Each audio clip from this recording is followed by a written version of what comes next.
All right. Well, good morning. It is Tuesday, March 21st, 2023. And it is my pleasure to call to order a regular meeting of the El Dorado County Board of Supervisors. And we have a nice crowd in the house and want to express a warm welcome to each and every one of you.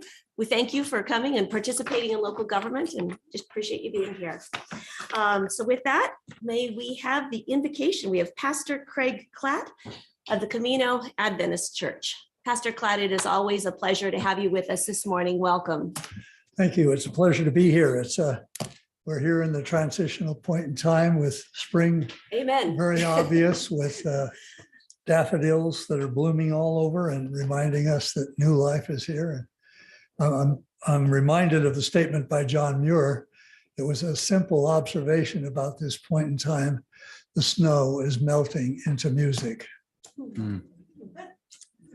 So with that bit of reflective history, we'll begin. We pause, Lord, as we begin this time together today to invoke your presence in a special way.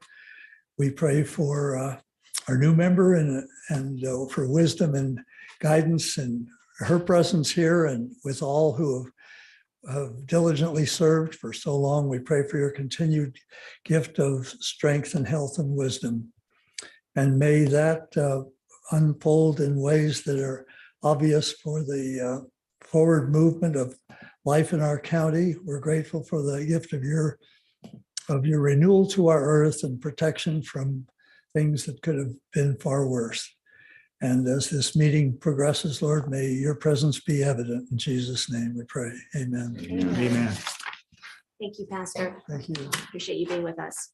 Supervisor Heidel, would you please lead us in the Yeah, Pledge of please Allegiance? rise and join me. Ready? Begin. I pledge allegiance to the flag of the United States of America and to the republic for which it stands, one nation, under God, indivisible, with liberty and justice for all. Thank you.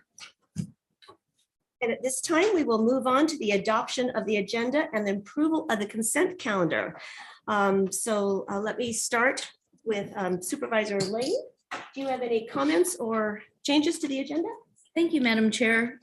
Yes, I do. I would like to pull item number 19 for discussion. And I have a comment on item number 9. Would you like to give your comment on item number 9? If you would like to make time for that, that would be great. Please do. So item number 9 is the final passage and the second reading of the dissolving of the El Dorado County Human Rights Commission. I have stood opposed to this from the beginning. If the board wants to dissolve the commission for a variety of reasons, we definitely have that prerogative. But the way in which it's being handled, I think, is unfortunate. And without any conversation with the current commissioners, I just think is an oversight.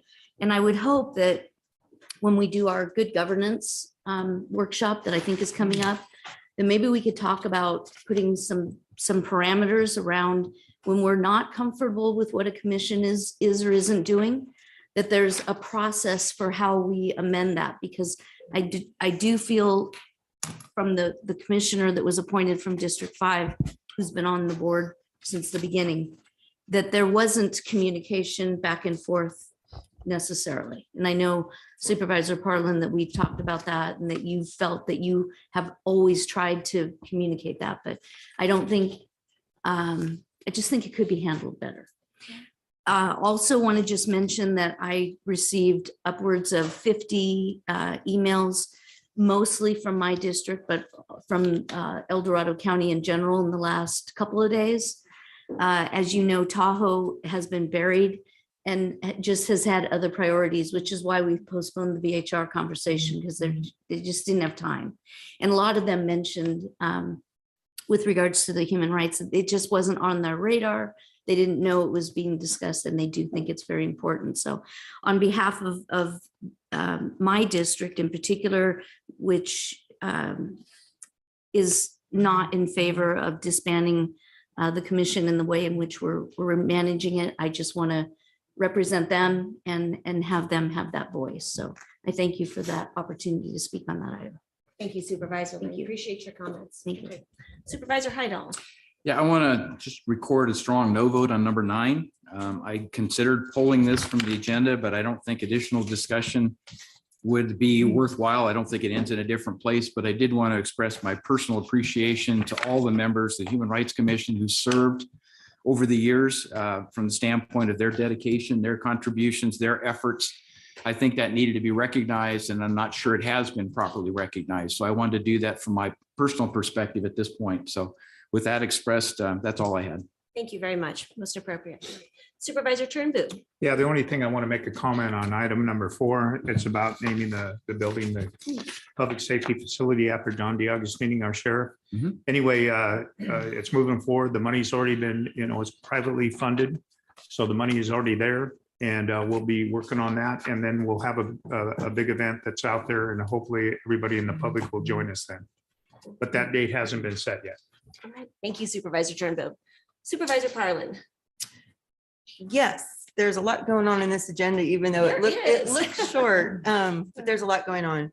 I first off want to just, item number 2 on the consent calendar, really want to thank everybody for moving the potential biomass facility up by our high school on the divide. Thank you for that support. It's in our strategic plan to do so, and I feel like we're getting places. So glad to see this letter on there. On item number 19, which we're going to pull, I was planning on recusing myself. So County Council, if we're pulling it, then I'll leave the room when we hear that item, correct? That's correct. You can. And I'll make a statement at that time. That's correct. Okay, so just so you know. All right. Sounds good. And then just for item number 9, for some clarity, I went back and watched prior board action on the Human Rights Commission. And I think that unfortunately, probably should have done it sooner to go back and look what the board has discussed in the past. But there was clear direction back in our September 29th, 2020 board agenda item, item number 22. It's at the 1 hour and 41 minute mark timestamp, where our CAO actually recommended that we disband the commission without putting quite a bit of resources, staff, money in training. That was the recommendation back in 2020. And I'm sorry I failed to bring that up sooner, but this isn't, I know a lot of people are saying that this is a recent thing. It's not. This has been a item of concern for quite some time. And the reason that there was a recommendation to disband it at that time was the risk to the county without proper training. So I just feel that we're still following that direction from back then in 2020. I know government's slow.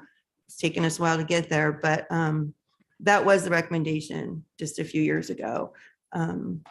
If you want, you can go back and watch that video. We also had a really robust conversation in June 30th of 2020. So I just want people to understand we are not taking this lightly. We've had very robust, meaningful conversations about this in the past. And there was a recommendation back in 2020 at the September 29th meeting, item 22, to disband it. That was the recommendation at that time because of the potential risk to the county. So please know that we're not taking this lightly. And then there was, let's see, 19 for, I'll recuse. I think that was it. That was it for me. All right, thank you, Supervisor Parlin. And I do have a few comments as well. I'd like to make a comment on item number 15, and I'd like to applaud the partnership with the El Dorado County Office of Education that is on our agenda today. And I am so grateful for the 3 successful grant applications that total over $5 million that will expand and support mental health resources for kids in our schools. And that is just a really meaningful item on our agenda this morning. that is so very needed. And it's not a new program. We have been rolling out additional robust mental health services for kids in schools because we know how critical it is, but really happy that the county can partner with EDCO to support and expand that critical need. On item number 26, I'd like to thank DOT for their memo along with the pictures. And if you haven't seen it, I encourage you to look at it. It shows all the types of challenges that our Department of Transportation has been experiencing in light of these storms since the new year, and all of their extraordinary efforts to keep our road network safe and functioning. And so deep gratitude for you for that. The pictures, those sinkholes are insane. Really, really appreciate your work. I'd also like to make a comment on item 30, which talks about, it's an update on our 2022 housing element and the progress we're making. And I think it's rather startling that sometimes we often hear of expansive growth in El Dorado County. The data does not paint that picture. In 2022, 593 housing units were permitted in the county, 593. And of those, 84 were moderate and 509 were above moderate. And so clearly we have some work to do regarding housing in El Dorado County, but I always appreciate these updates on our housing elements that let us know where we are. So with that, it is now time for public comments on the consent calendar. So at this time, the board will make, we've already made additions, deletions, or corrections. But at this time, it is appropriate for anyone that wishes to speak on any item that hasn't been pulled. So don't speak on item number 19, but we will open public comment up on the consent calendar. Also would like to note that appreciate, oh, I guess they left, the folks that were here earlier about any items that are not on our agenda for public forum. We will hear those items at 1 o'clock. So, all right, Kim, let's open up to public Now comment. taking public comment on the consent calendar. Individuals will have 3 minutes to address the board. The timer will notify you when you have 30 seconds remaining to comment. Public comment will be taken first from those participating in the boardroom and then from those participating through Zoom. For those participating by Zoom, please make sure you unmute yourself when called upon.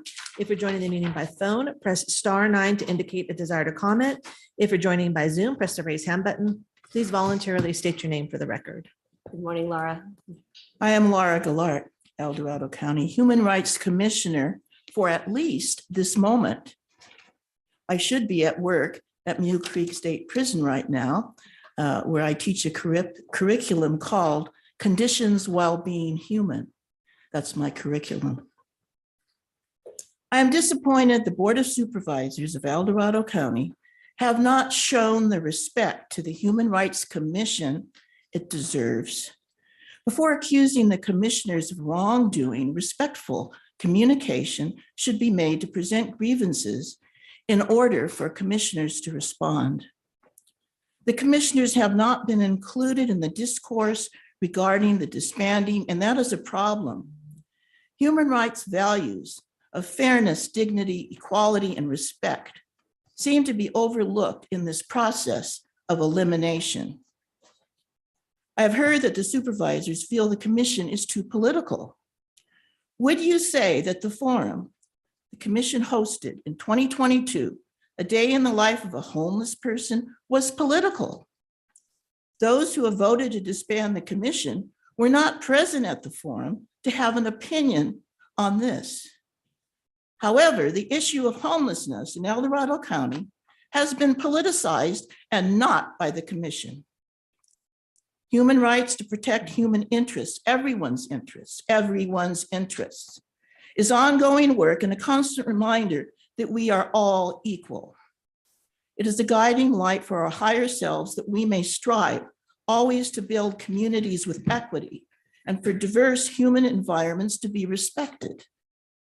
But you already know this, having read a copy of the Universal Human Rights that I sent you.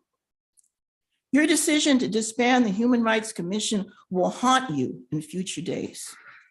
The decision defines you as enablers of human rights violators, and you have abdicated your responsibility to the general public on human rights. Because I am a poet and not a politician, I will share an excerpt from the poem, Once the World Was Perfect by Joy Harjo, a United States poet laureate.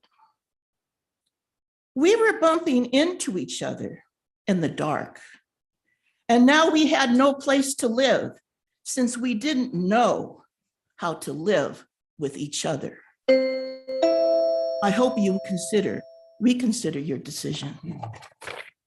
Thank you, Laura. So we have people lined up at the back. Sorry, Lars. Thank you. Thank you. Morning, Ruth. Yeah, good morning. Thank you, Laura. Ruth Michelson, District 4, wanting to speak on 8 and 9. 8, just really quickly, implicit bias training. You squeezed that one in on consent. That's really problematic. You know, this whole, I have to say, Madam Chair, this whole agenda with no departmental issues, I believe you're responsible for setting this agenda. How can you, in good conscience, not have any departmental issues today? You have consent, you have closed session, and you have open forum. These are important issues. We are your constituents. We want opportunity for dialogue. So this is very troubling to me that we've gone in this direction. The last agenda had 2 departmental issues. This has none. Okay, I'll move on. So on to human rights. You told us last week that you would be responsible. This board, this is where the buck stopped with human rights issues. The example you gave was the mask example.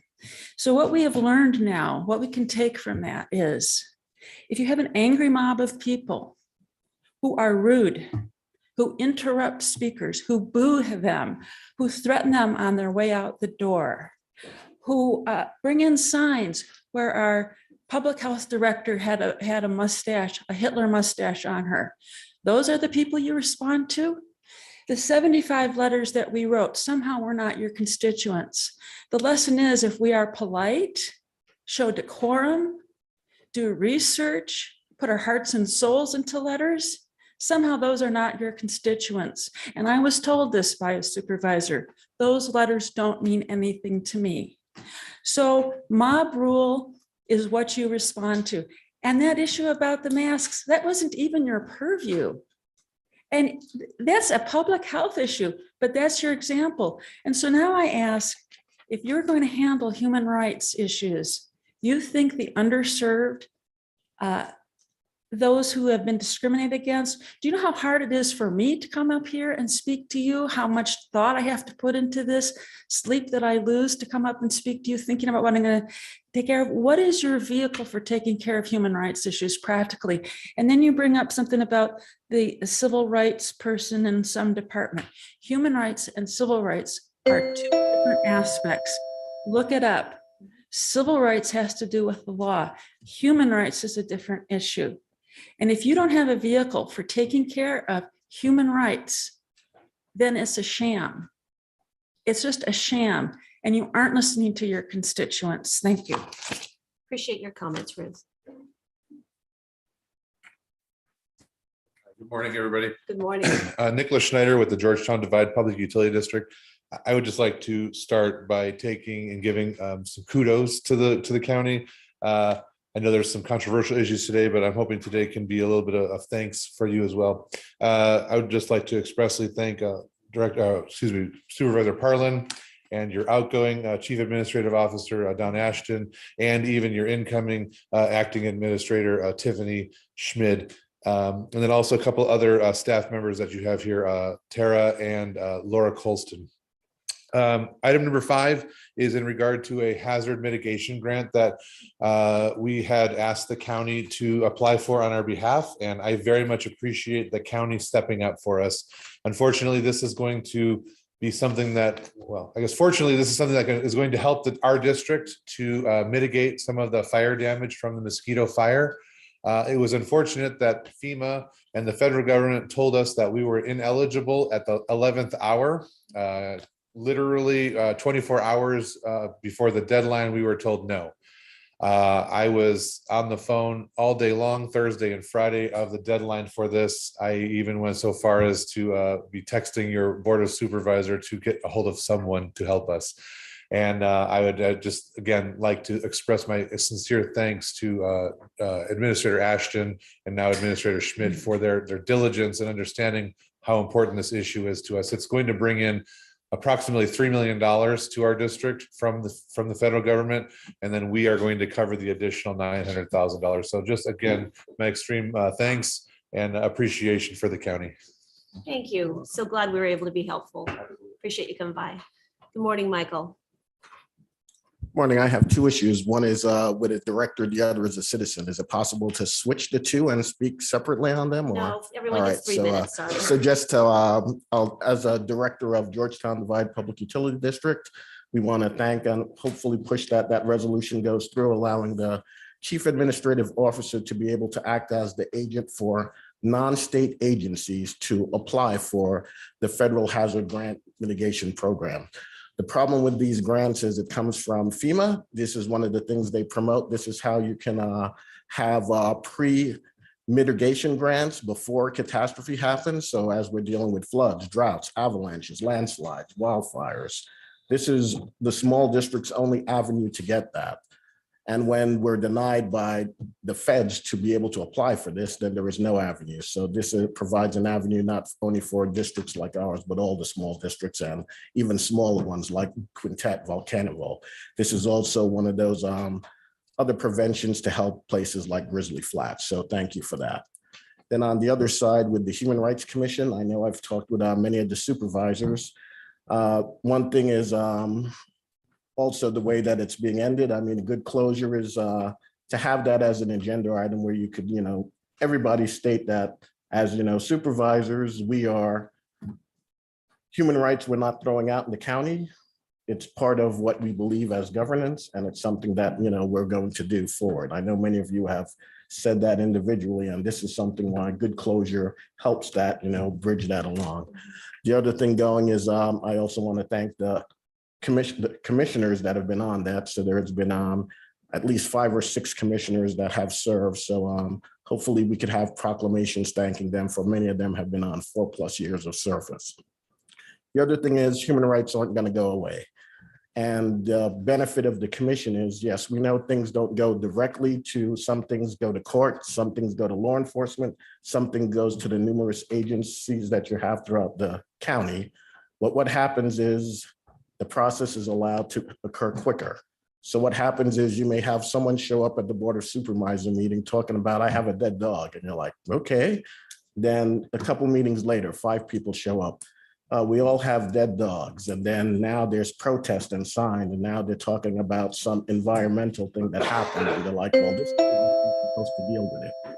And if this agency is not, this is one way that you can get issues of human rights before it gets to the critical mass thing. So that was one of the things to look forward to in the future, if there's a way that you can redo it in a way that works for both the county and the supervisors, because you also want to be in charge of it and able to make it work for everybody. Thank you. Thank you for your comments. Appreciate it. Good morning, Esther. Welcome. Good morning. Thank you. I prefer to read it. Good morning, all.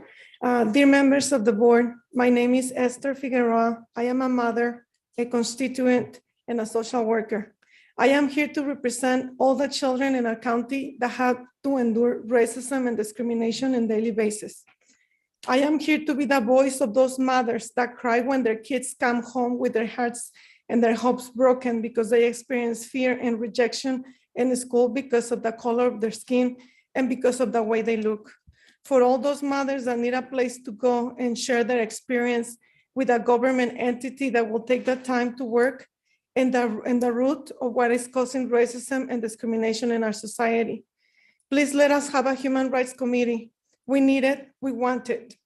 We need a human rights committee that will be known to exist, advertised, and with a website to find it when mothers like me are in search for a place to go for help and direction when our society is failing us and failing our children. A place where our stories will be heard without the pressure of a 3 minutes air time. A place that will take that time to work with us to build a better experiences for our children. Providing mental health in schools is a great step to help our kids, but is only affixed to the aftermath of racism and discrimination and does not address the cause of the problem. Help our children feel loved, accepted, and protected by providing our county with the necessary tools to address tolerance, inclusion, acceptance, and the right knowledge and trainings to live in a multicultural society. Let us have a human rights committee. We want it and we need it. Thank you. Thank you for your comments. We appreciate them. Morning. Good morning, Lars. Chair, Lars Knudsen, Public Pines. Human rights, freedom, equality, and dignity are bestowed on all by the virtue of being human, made in the image of God. In Galatians, the Apostle Paul reminds us that these rights are not earned, but divinely ordained. Paul's understanding of freedom is not individualized license, but the freedom to love and serve God and others. We've got to get back to two common things. Love God with all your heart, love your neighbors. Even if you don't even believe in God, just start loving your neighbor. That's a good start. And I just remind us all in Colorado County, for our struggle is not against flesh and blood, contending only with physical opponents, but against the rulers, against the powers, against the world forces of this present darkness, against spiritual forces of wickedness in heavenly supernatural places. Now, yesterday, I went on a prayer drive to Reno, and some of you got to see the glory that was bestowed upon heavenly. And that video that I sent was literally taken in the parking lot at Heavenly Resort. And I hope someone posts that I put it on Facebook. I'm not looking for publicity, but God's saying he wants to show up so he can show off. And some of us are actually voices for God, but some of us are voices of the enemy. And we don't know why the enemy comes in people's lives. He was in my life for 44 years. I was raised in church. In a lot of ways, it messed me up. But the Holy Spirit started wooing me in. And I just asked God to increase his presence, to wake us up out of this dark world into a glorious light. Isaiah 60, peace. Thank you, Lars. Good morning, Leo. Good morning. It's certainly been a robust discussion. It's obvious it's going to be a 3-2 vote. The whole purpose, in my opinion, of good governments is bringing the communities together. That hasn't happened. I hope that you take some of these ideas, and I would urge you to not vote today. Why not? You know what you're going to do. Let's have the replacement. There's been the ideas from Supervisor Turnbow, the ideas from Supervisor Thomas. You're hearing them from the community, because what's going to be lost is the safe space to talk about concerns. And human rights are front. I mean, that's why we have all these divisions. If it was as simple as just love, then we wouldn't be having what we're having. But we all know, if you look at the national level, that bias continues, generational trauma, all the reasons why we have these conversations and why you've had this commission. And before the commission, when I'm listening to the tapes, prior boards had other efforts and they faded out. Now this one feels like it's being uprooted, but I feel that seeds have been planted and they need to be nurtured. Supervisor Thomas, you've been looking for compromise. I urge you to perhaps consider, as chair, let's wait. There's no need to rush. It's on hold right now. And the damage to me that's being done, as you hear everybody, isn't worth it. So if we wait, we have dialogue, your workshop idea, that's what I see you do. If you're going to take it on as the board and your new agendas are going to say that you meet simultaneously as air quality, public housing, and human rights, that's a lot to take on. It'll have to be a workshop type for people to be able to actually share what they're feeling. That's my perspective. And my perspective is informed as obviously a white man with privilege. but from a French Canadian heritage where we grew up thinking English speaking Protestants. And then all my heritage from Mexico, which has a similar bias. So I have to work against my bias that applies to some of you. But, I just think we need to figure out how to come together. And to me, I agree with Supervisor Lane. This particular process has been fraught, caused so much injury. We need some healing as soon as possible. Thank you. Thank you, Leo. Good morning, Robin. Morning.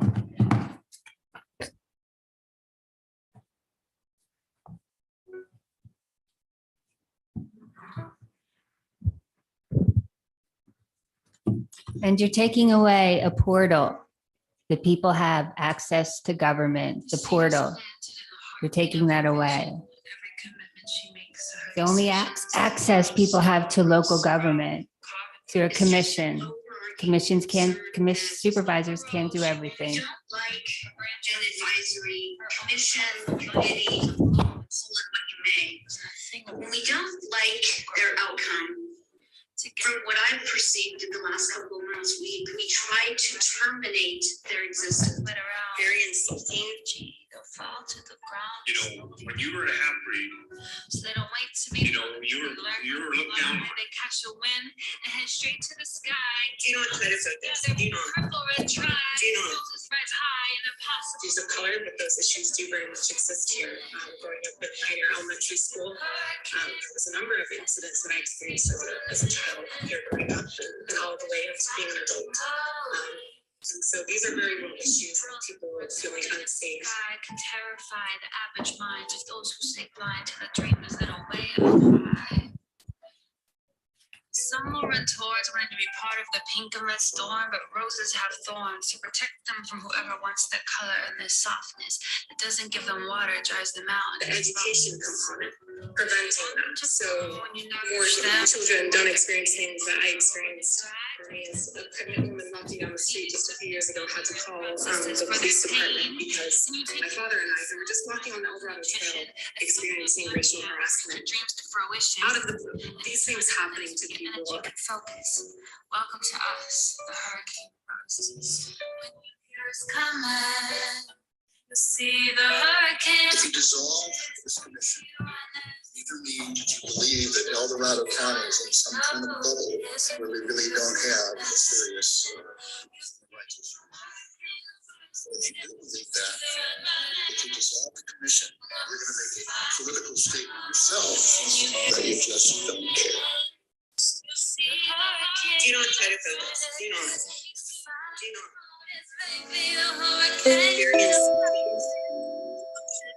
Supervisor Parlin, how do you vote? Aye. Supervisor Turnbull, how do you vote? Aye.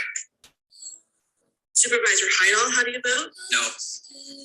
Supervisor Lane, how do you vote? She said no. And Supervisor Thomas, how do you vote? Yes. Motion passes 3-2. Just don't care. That this board doesn't care. Section 2.20.110, dissolving the El Dorado County Human Rights Commission. Board doesn't care.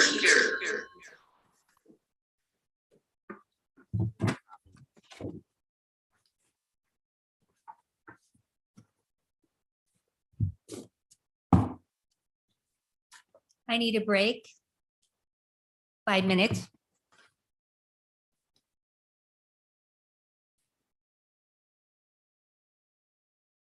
Good morning.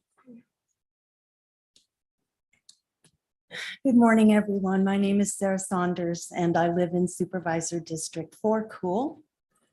My employer very reasonably and kindly gave me time off to come today to speak to this issue of disbanding the Human Rights Commission, because the core values of my employer, one of them is justice, and they believe that this directly reflected that core value. So even though I feel somewhat hopeless right now that this will change anything, I'm here to speak, on behalf of justice for the people in the county. I want to thank Supervisor Lane and Supervisor Hydal, who are not my supervisors, for supporting the Human Rights Commission. I want to thank the members of the Human Rights Commission for their service to our county.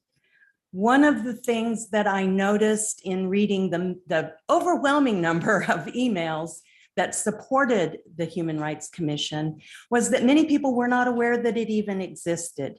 But once they became aware that it existed and that we were in danger of losing it, they did not want to lose it. They felt that it was an important commission, that we needed this commission. And as other speakers have pointed out, it's very difficult for those of us who consider ourselves fairly good speakers and have spoken in public before to come here and address you all and this issue. For people that don't feel that way, for people that have suffered in this county, it's an impossibility. I am pleased and heartened to see and to hear and to read things from people of faith that support the idea of a Human Rights Commission for El Dorado County. Because this is an issue of faith. I'm a person of faith, and my faith tells me that it is up to me to speak for those who cannot speak for themselves. And I am very supported by the other people here that have brought this issue up as being one of their faith. I hope that you all are correct, and I hope that this issue is important to those of you who voted down the Human Rights Commission. And I hope to see it again in a better form with more support behind it and with people more aware that it exists. Thank you for letting me speak. Thank you for taking time off of work to be here. Appreciate it. Good morning. Good morning. I believe I met you at a vaccine drive-through a while back. My name is Janet Rossi. I am a resident of Placerville, and I just found out about this very short time ago, so I don't have prepared statements. I am a retired physician assistant. I worked at the ER at Marshall. I worked at San Francisco General Hospital and also in San Mateo County at the General Hospital. People, you look around this room, we are a room of white privilege. It's very hard for me to come up here and speak in front of you, and I'm a graduate of UCSF.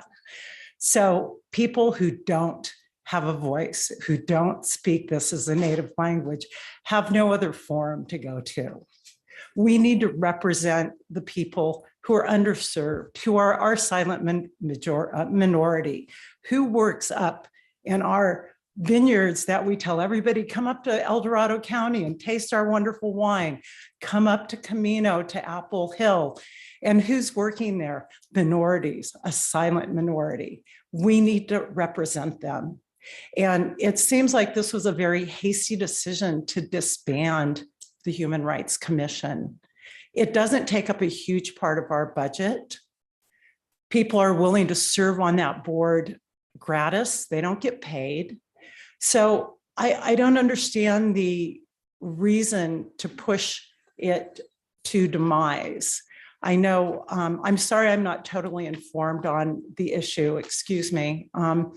But I really feel that a sign of a community that is developed is that they take care of people who are not as privileged as themselves. And so I urge you to keep this commission. It has done a lot in its several years of infancy. As people have noted, it needs nurturing, it needs some help, but disbanding it, then you start from zero, and it takes a lot of momentum to get it going. Supervisor Parlin, you are my representative, and I strongly urge you to vote to keep the commission. Thank you. Thanks for being here. Appreciate your comments. Good morning. Good morning. It's me again. This time, as you saw in my letter, I come as a person of faith. which I know that many of you have spoken with on the board, is part of what motivates you to do this work. And I appreciate that. I appreciate Supervisor Parlin, you're trying to say what's important to you. I think everyone needs to have a voice. And I'm in my letter, and I'm going to read again today, that a voice is important and silence is what the issue is for me. The ultimate tragedy is not the oppression and cruelty by the bad people, but the silence over that by the good people. And I think that all of you here are trying to do what you think is good, and we each have an opinion, right? But I think the problem is what I've heard is that there has been silence in terms of allowing the commissioners to speak and discuss with you. I realize that dialogue, and I'm working with Bridging the Divide, is what I see as missing. That's part of the silence. The other silence that I see is happening is that there's no alternative in place. So if you disband this without giving more time to making an alternative, you're leaving a hole. You're leaving a hole for a voice for people, as was spoken with other people here, Ms. Rossi, who just spoke about the minorities. I've done home visits in this county as my nonprofit hat for 25 years to many homes that aren't represented here because they can't take off for work and come and speak. So I just ask you to take more time to figure out what is going to fill that hole, what is going to be that voice. And as a person of faith, it is our call. And as I wrote in my letter, in my church, we have what is called a sin of omission. It's not something cruel and horrible you do, it's something that you don't do. So I ask you to consider that as you make this decision today. Thank you very much for your time. Thank you.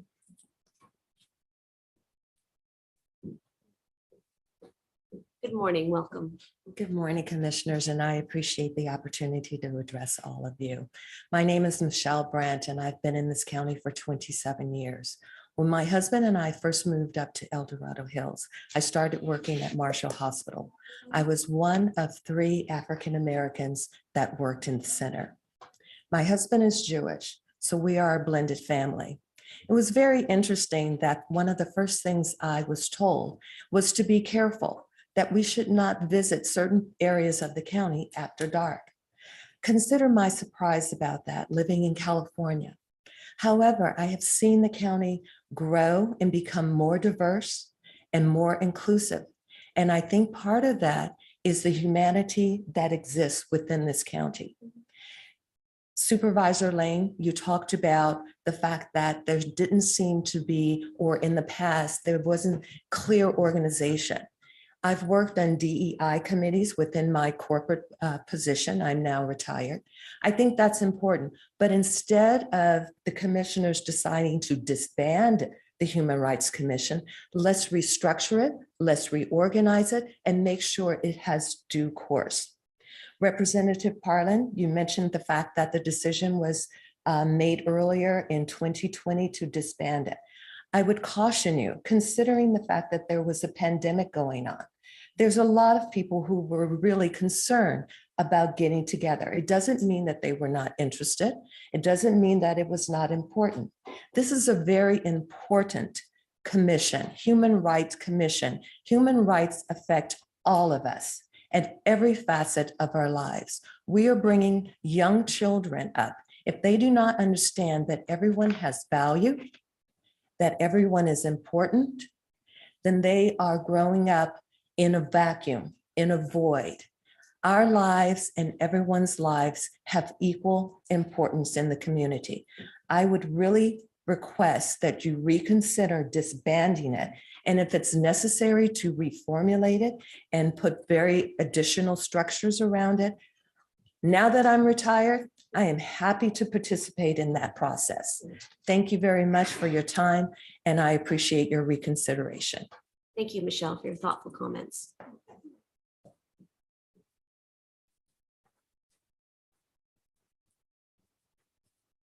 Good morning, Moira. Good morning. I'm Maura Magnuson. I live in District 3, and I'd like to assert my support for the continued existence of the Human Rights Commission again. Years ago in my 30s, I worked at a small NGO in another county. I was proud of the work we did. I needed the job, Its flexible hours enabled me to pursue a teaching credential. Early on, the director set his sights on me, flirting, making suggestive sexual comments about my appearance and my body. I ignored him because that's what I'd been taught to do. His behavior and comments escalating, occurring daily. Still, I ignored him. I needed the job.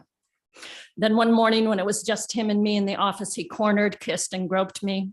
I pushed him away, horrified, angry, paralyzed. When I left that day, I made calls to half a dozen government agencies to see what I could do about his behavior.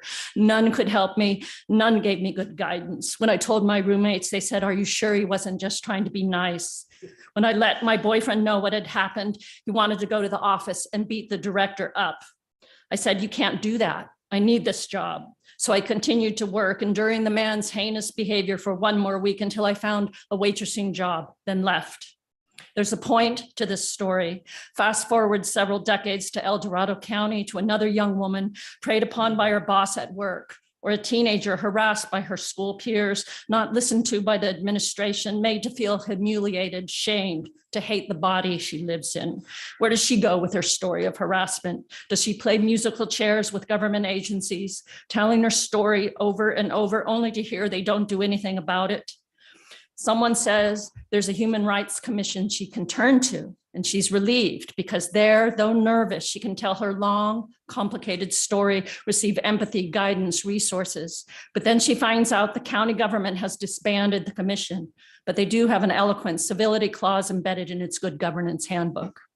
She's told she can recount her experience for just 3 minutes in front of the Board of Supervisors. She'll have to take off work, ditch school, but then she'll have to tell her story publicly, on camera, in front of strangers. She risks being judged in the same way I'm being judged right now. She wishes people were kind, but her personal history tells her otherwise. Nope, better to swallow the entire experience, put her head down, make herself small, find a new job, a new school, move out of the county. Better to never speak of it again and live with that trauma, that simmering rage, that flashpoint anger. Better to allow the perpetrators, the boss, the school peers to abuse other women. And thus, in this way, the culture will go on because there is no Human Rights Commission to listen, to intervene, to advocate, to provide resources, to educate the community. Allow the Human Rights Commission to fulfill its purpose. Thank you. Thank you. Thank you for your comments. Good morning. Good morning. Can you hear me? Yes, we can. First of all, I want to thank everyone who's in this room today. I want to thank the board and all the participants, everyone who came here today to represent a position and express a point of view. My name is Donna Skelton. I was a teacher and technical writer. I hadn't intended to include this part this morning, but I want to say that when I was younger, I spent a year as a volunteer teacher in the second poorest country in the world.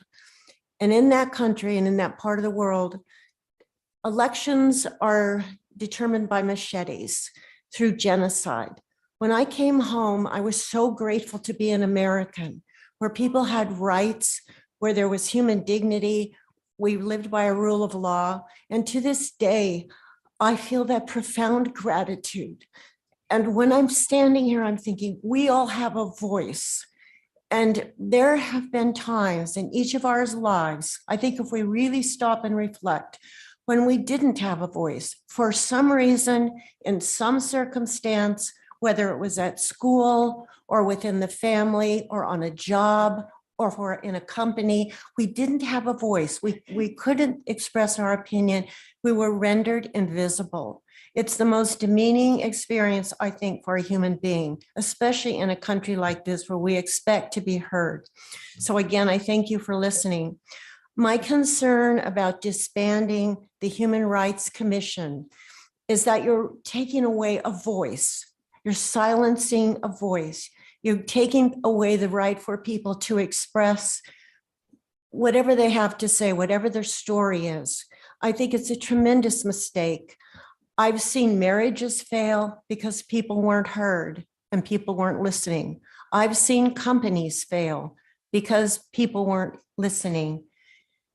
It's a tremendous mistake. So please, I beg of you, do not take away this voice. Do not disband the Human Rights Commission. I think you're all trying to do the right thing, and I beg you today to do the right thing. Keep the Human Rights Commission. If you need to change it, if you need better training, I don't know what the pitfalls or the threats to the county are, but I'm sure there are plenty of people who would pitch in and help. Thank you so much for hearing me. Thank you for your comments. Appreciate it. Thank you all for your heartfelt comments in the room. Really appreciate them. All right, Kim. we'll Sorry, come to seeing Ryan. no additional public comment from the boardroom, now taking public comment from Zoom participants. Now taking public comment from Les Francis. Good morning. Good morning. Madam Chair, members of the board, thank you for hearing me out today. My name's Les Francis. I live in Camino, California. I have a long and checkered past, emphasis on long. Among the things I've done in my career is work on democratic development in such troubled places as Northern Ireland, the former Soviet Union, Bosnia, Taiwan, Hong Kong, places where human rights have been ignored or violated. And the struggle goes on. Human rights are being violated around the world. They're under assault. And we in El Dorado County should be defenders, not enablers of that movement. There are and have been ugly and potentially violent abuses of human rights in our county. And most recently at St. Stephen's Lutheran Church in El Dorado Hills, which was defaced by vandals, is perhaps a kind way of describing the people who did it, but it was vandalism with a political or ideological mission. One of my jobs was with Norm Mineta, who was one of 120,000 Japanese Americans evacuated in 1942. And when he was mayor and member of Congress, he insisted that we be an avenue of access to people so that government could not abuse civil and human rights in the way he and 120,000 other Americans suffered. Finally, another boss of mine, President Jimmy Carter, is quoted as having said, and I cite this because I think it's truly important and relevant to this discussion: America did not invent human rights. In a very real sense, it is the other way around. And I suggest we in El Dorado County should respect that principle and preserve the defense of human rights. Thank you. Thank you, Les. Now taking public comment from Scott Taylor.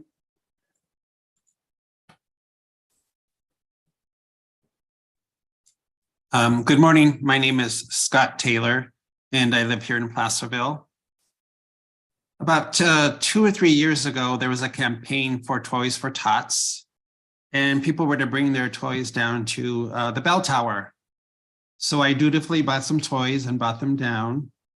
And who did I see there but the former sheriff of El Dorado County? And who was standing next to him were the Proud Boys accepting the gifts. How is it possible that there is no need for a human rights committee if the primary law officer in this county was able to openly associate with violent and racist groups? I plead you, do not end the Human Rights Commission. People here need a voice. Thank you. Thank you, Scott. Appreciate your comments. Now taking public comment from Allison Tabor. Yes, thank you very much. My name is Allison Tabor. I'm in South Lake Tahoe in BOS 5. I would like to reiterate that human rights is defined as a right that you have because you are human. It is not civil rights. Civil rights devolved from human rights if the society warrants that they should become civil rights. I think that's the atmosphere that we're in right now. I'd like to point out a process to the Board of Supervisors. The Board of Supervisors needs to rely on committees and staff, et cetera, to do the work for them so that they can rationally and efficiently review this work and then make well-informed decisions. So by dissolving a commission, that means they will have to do all of the work themselves, which I do not think is a reasonable approach, even though Supervisor Thomas said that that's what should happen here. That everything should fall squarely on the shoulders of the Board of Supervisors. I think you should be aware of that, and that's a big load to carry, and be careful what you ask for.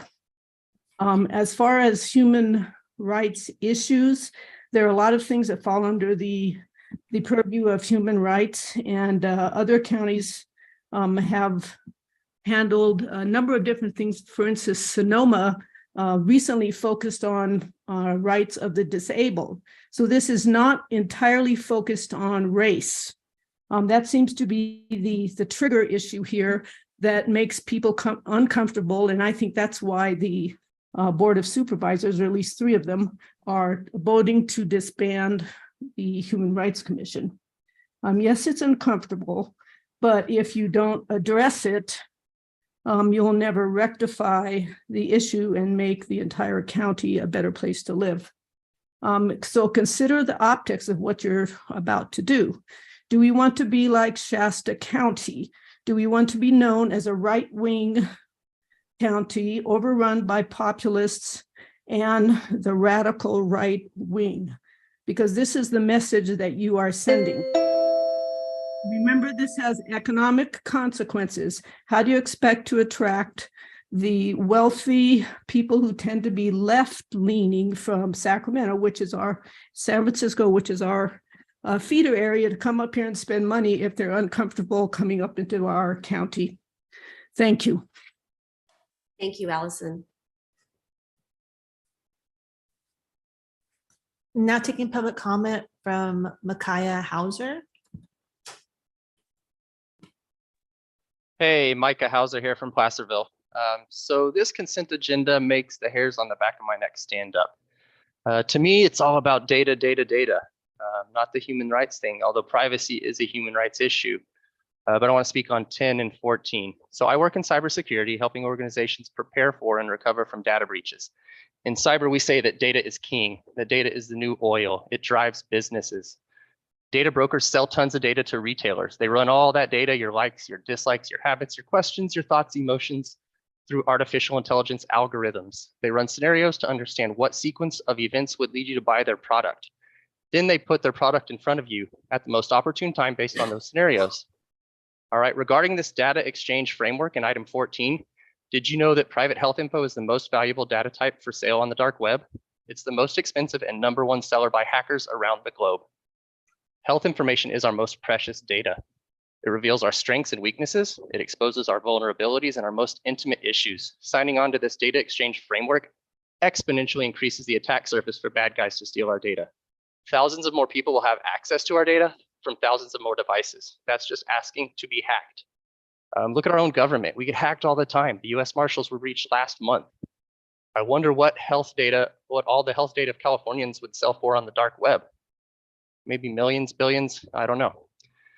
And right now I'm ignoring the fact that historically corrupt people get into office and government roles and try to oppress or enslave citizens. Having a database of our health info is gold.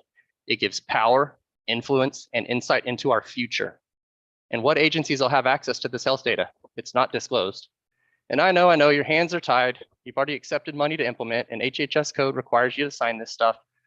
Isn't it funny how that works though? I wonder what algorithms and scenarios they'll run our health data through. Okay, so now look at item number 10. You take a 7-page health data policy and expand it to 80 pages. That's a red flag right there. So let's look at pages 23 and 24 of the new policy. It says that no authorization is needed to share our data in the instance of public health activities. It's not even emergencies anymore. What is a public health activity? County healthcare providers, and I quote, may disclose PHI to public health authority authorized by law to collect or receive information for the purpose of preventing or controlling disease, injury, vital events such as birth or death, and the conduct of public health surveillance, public health investigation, and public health interventions. So they can surveil us for public health activities.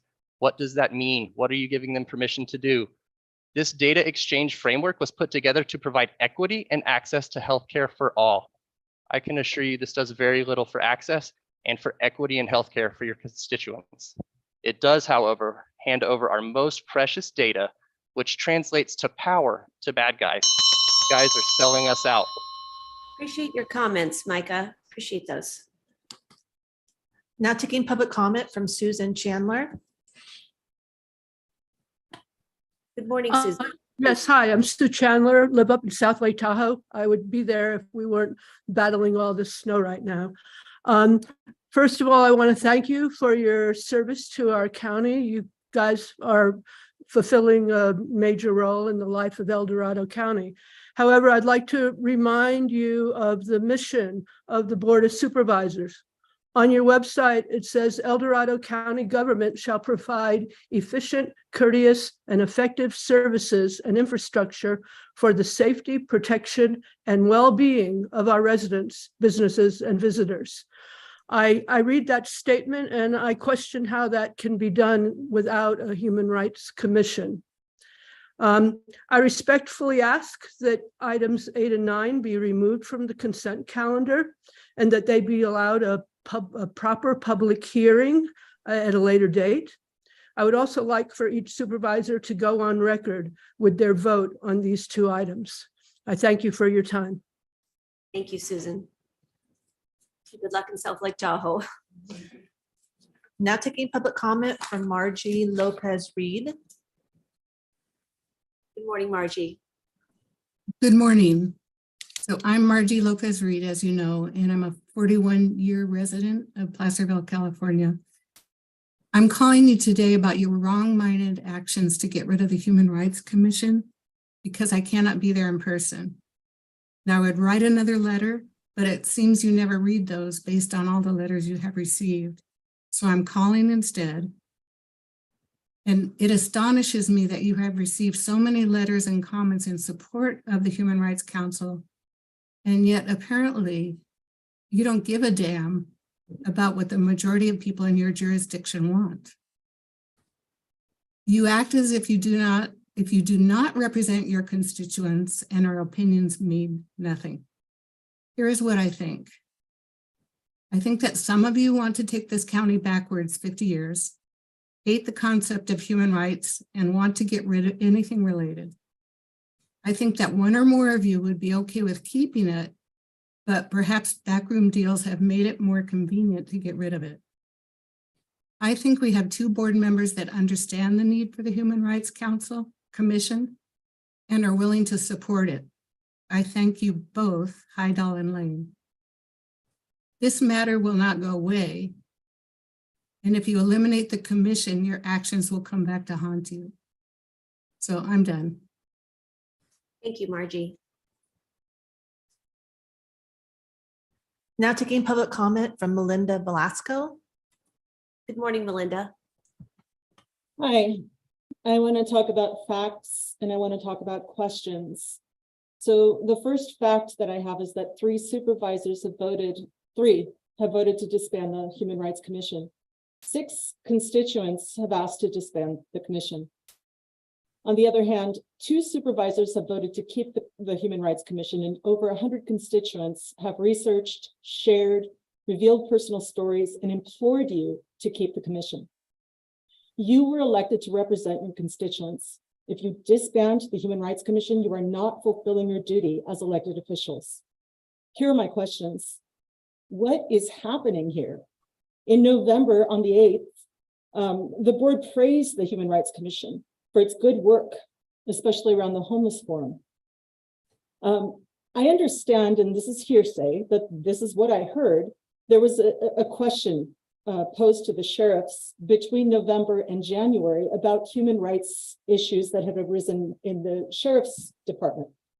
By January, the board led by Supervisor Parlin was dismantling the Human Rights Commission. And my question is, was the board directed by the sheriffs to dismantle the Human Rights Commission? This does not make any sense. What you are doing does not make any sense. I know that the sheriffs answer to the Attorney General of California, and they do not answer to you. Did they tell you to get rid of it? That's my first question. The second question is, was this part of some kind of deal to get the navigation center going? I would like you to answer these questions. I will answer. We can answer those once your public comment is done, Melinda. I think I'm done. Thank you. And I will answer once public comment is done.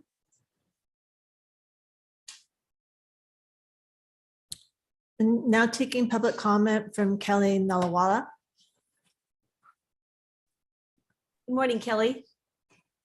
Good morning. I definitely was not planning on calling in, so this is going to be very organic. Kelly Nullabaya. First of all, I would really like to take offense to anybody suggesting that our sheriff has had anything to do with promoting anything that would devalue anybody's constitutional rights. His record stands alone. His integrity, in my opinion, was just attacked, and it is just absolutely heartening to even suggest what was just suggested. I think people are missing the point that the reason, in my opinion, this commission was led to go in a different direction and not as a commission is because there was an overstep of authority, interpretation of what is human rights, and a definite agenda towards what human rights means in El Dorado County. A lot of people, including myself, felt very attacked by the Human Rights Commission because they were going in a very, our county is systemic racist, a very new agenda, which is not what we're about. We're about individual people and their constitutional rights. So I just want to say kudos to our sheriff, kudos to our board. And I hope people will really dig into what the decision to have them move in another direction, such as the nonprofit or potentially down the road reforming, really meant. Thank you. Thank you, Kelly. There's no additional public comment. Excuse me. Dawn Wolfson just raised her hand. That's fine. Good morning, Dawn. Hi, Dawn Wolfson, Cameron Park. I'm just a middle-aged white lady, and I haven't been discriminated against, but I was in a very long-term relationship with an African-American man, and I can tell you that I personally saw a lot of stuff in El Dorado County that was really discouraging. Things like he was doing yard work in my front yard and the neighbor called the sheriff. Or we walked into a local restaurant and were told that there was a half-hour wait, so we ordered takeout. 5 minutes later, a white couple walked in and were immediately seated. I've seen the graffiti on the bridge up on Green Valley Road and videos of kids protesting in front of the courthouse who were called the N-word. Personal friend of mine's daughter started middle school at the same school that my kids in El Dorado Hills went to. They had just gotten their American citizenship. They're from India. And she was told, go back where you came from. So racism is a problem here. I've heard nasty comments about homeless people. Homelessness is a consequence of unaffordable housing first and foremost. But, I hear the homeless demonized as all druggies, all addicts, all mentally ill.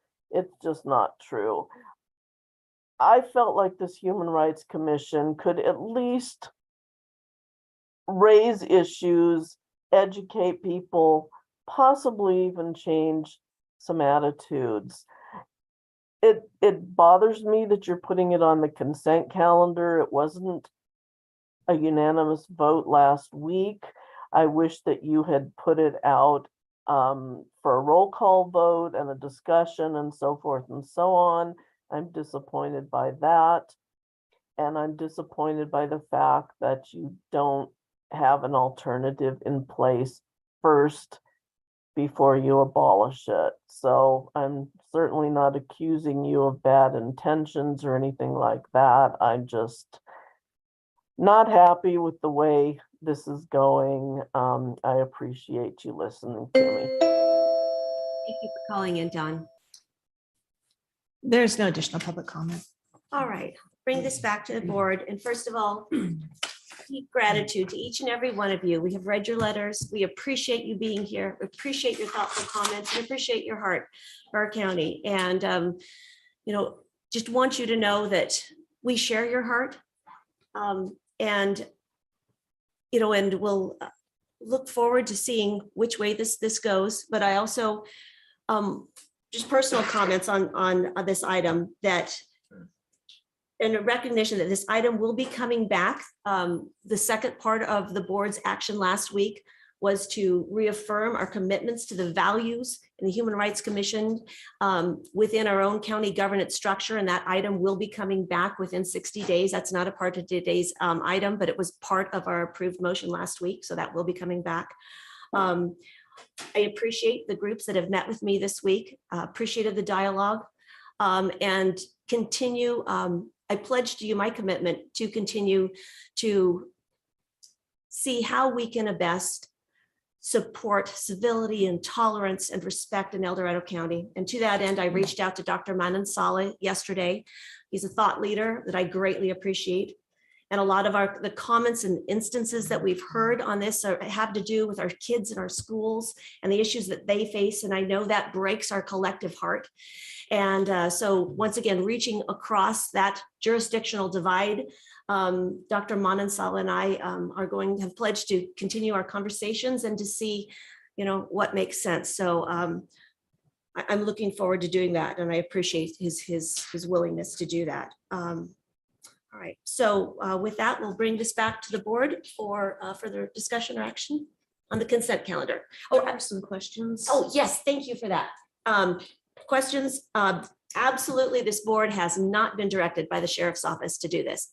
Unequivocally, we have not been directed by the sheriff's office, and I want to put that record straight.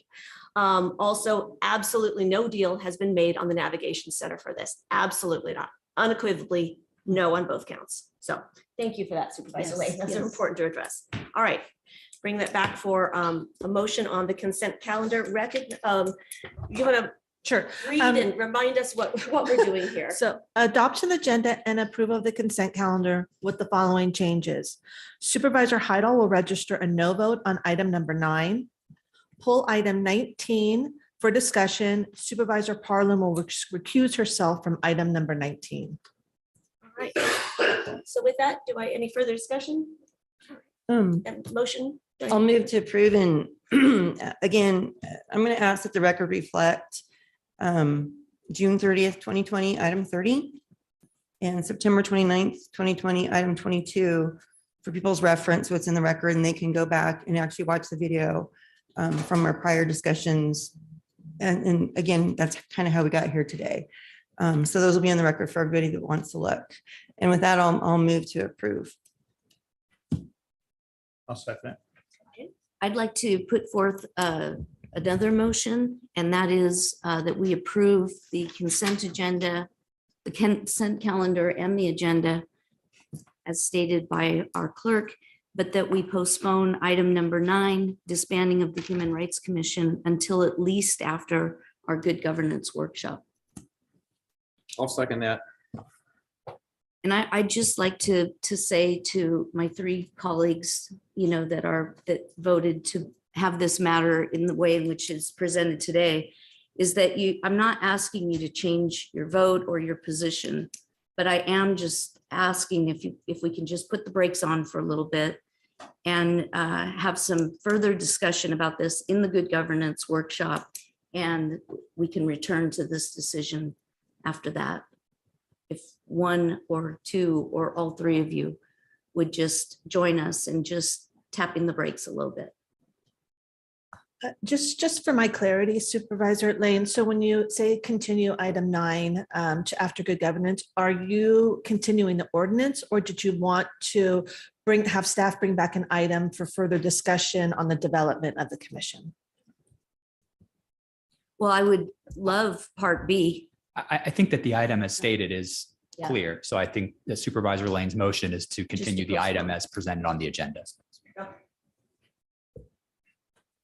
Okay, so we have a motion, a second motion and a second on a second motion. For clarification, and CAO, I should have mentioned this earlier, our CAO is joining us virtually because she is under the weather. So Tiffany, can you perhaps give us clarity as to what our good governance process is going to be? Yeah. So we have clarity. Can you hear me? Yes, we can. Okay, I apologize for not being there. So the good governance discussion is going to be included in the strategic plan discussions, and we've hired a consultant, and that effort has begun. The first of the strategic plan workshops, we're in the process of scheduling that right now. We're looking at either the end of April or the beginning of May. And that will be the board's first opportunity to discuss where they want to go with the good governance as well. All right, and so, yeah, yes, and so the motion that we made last week that passed to codify the board's intent to uphold civility, respect, and tolerance in El Dorado County is already a part of that process per the handbook. Is that correct? I think the board can revise their good governance handbook with the direction that was provided last week. That does not need to wait until the strategic plan discussion occurs. Okay. So that can move forward. Okay, so that can come before because so the strategic plan of the county as a whole is a different matter than the of the revision of the handbook. That's revising the intent of the Board of Supervisors. That's correct. Good governance principles. Okay. All right. All right, so we have a motion. We'll take the second motion first. Kim, can you read that again? Sure. A motion made by Supervisor Lane, second by Supervisor Heidel, to continue item 9 to be heard after the good governance workshop. I think it also, Until at least after. yeah, and I think it also, I don't know if I heard that included the adoption of the agenda and approval consent calendar with those changes previously noted. Okay. Is that correct, Supervisor Lane? That's correct. Yeah. All right. So all those in favor of the second motion, say aye. Aye. All those opposed, say no. No. No. And I'm going to register a no vote because and once again, I am committed to upholding the values and finding a way through. And I don't want our strategic planning process, that is a separate process. And I don't want that to be conflated with a remake of the Human Rights Commission. It's a separate issue. And we are already committed to upholding those principles and finding the best path to do that. And that's why I am registering a no vote on that, because I do not want those two conflated. They're two different issues. So Kim, can we read the second motion? The first motion? The next motion is this motion made by Supervisor Parlin, second by Supervisor Turnbull, to adopt the agenda and approve the consent calendar with the following changes. Supervisor Heidel registering a no vote on item number 9, pull item 19 for discussion with Supervisor Parlin recusing herself from 19. Okay. So all those in favor of that motion say aye. Aye. Opposed? I'm opposing item number 9 as well. All right, motion carries. Thank you. Thank you all for being engaged in this very difficult issue, and the work continues ahead. Supervisor Thomas, I'm sorry, could you just read the vote, the members' vote on that last item? Yes, Supervisors Lane and Heidel registered no vote on item number 9. And Harlan recused herself on item. Well, I will when we get there. Well, that's right. When we get there. And we all approved, The the rest of it. Yes. Yeah. So at this time, we're going to hear item 19. After we get back from closed session, we're going to go into closed session and hear the interview with the library director. You don't want to do 19 now with the DOTs here. Oh, DOT, yeah, all right. Quick. All right. Yeah, we should wait for 5 minutes to clear the room. I'm sorry. We will hear item 19 and then we'll go into closed session. Yeah. So, all right. You're welcome. Good talk.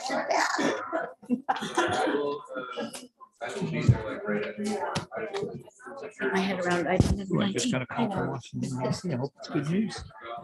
So. I know.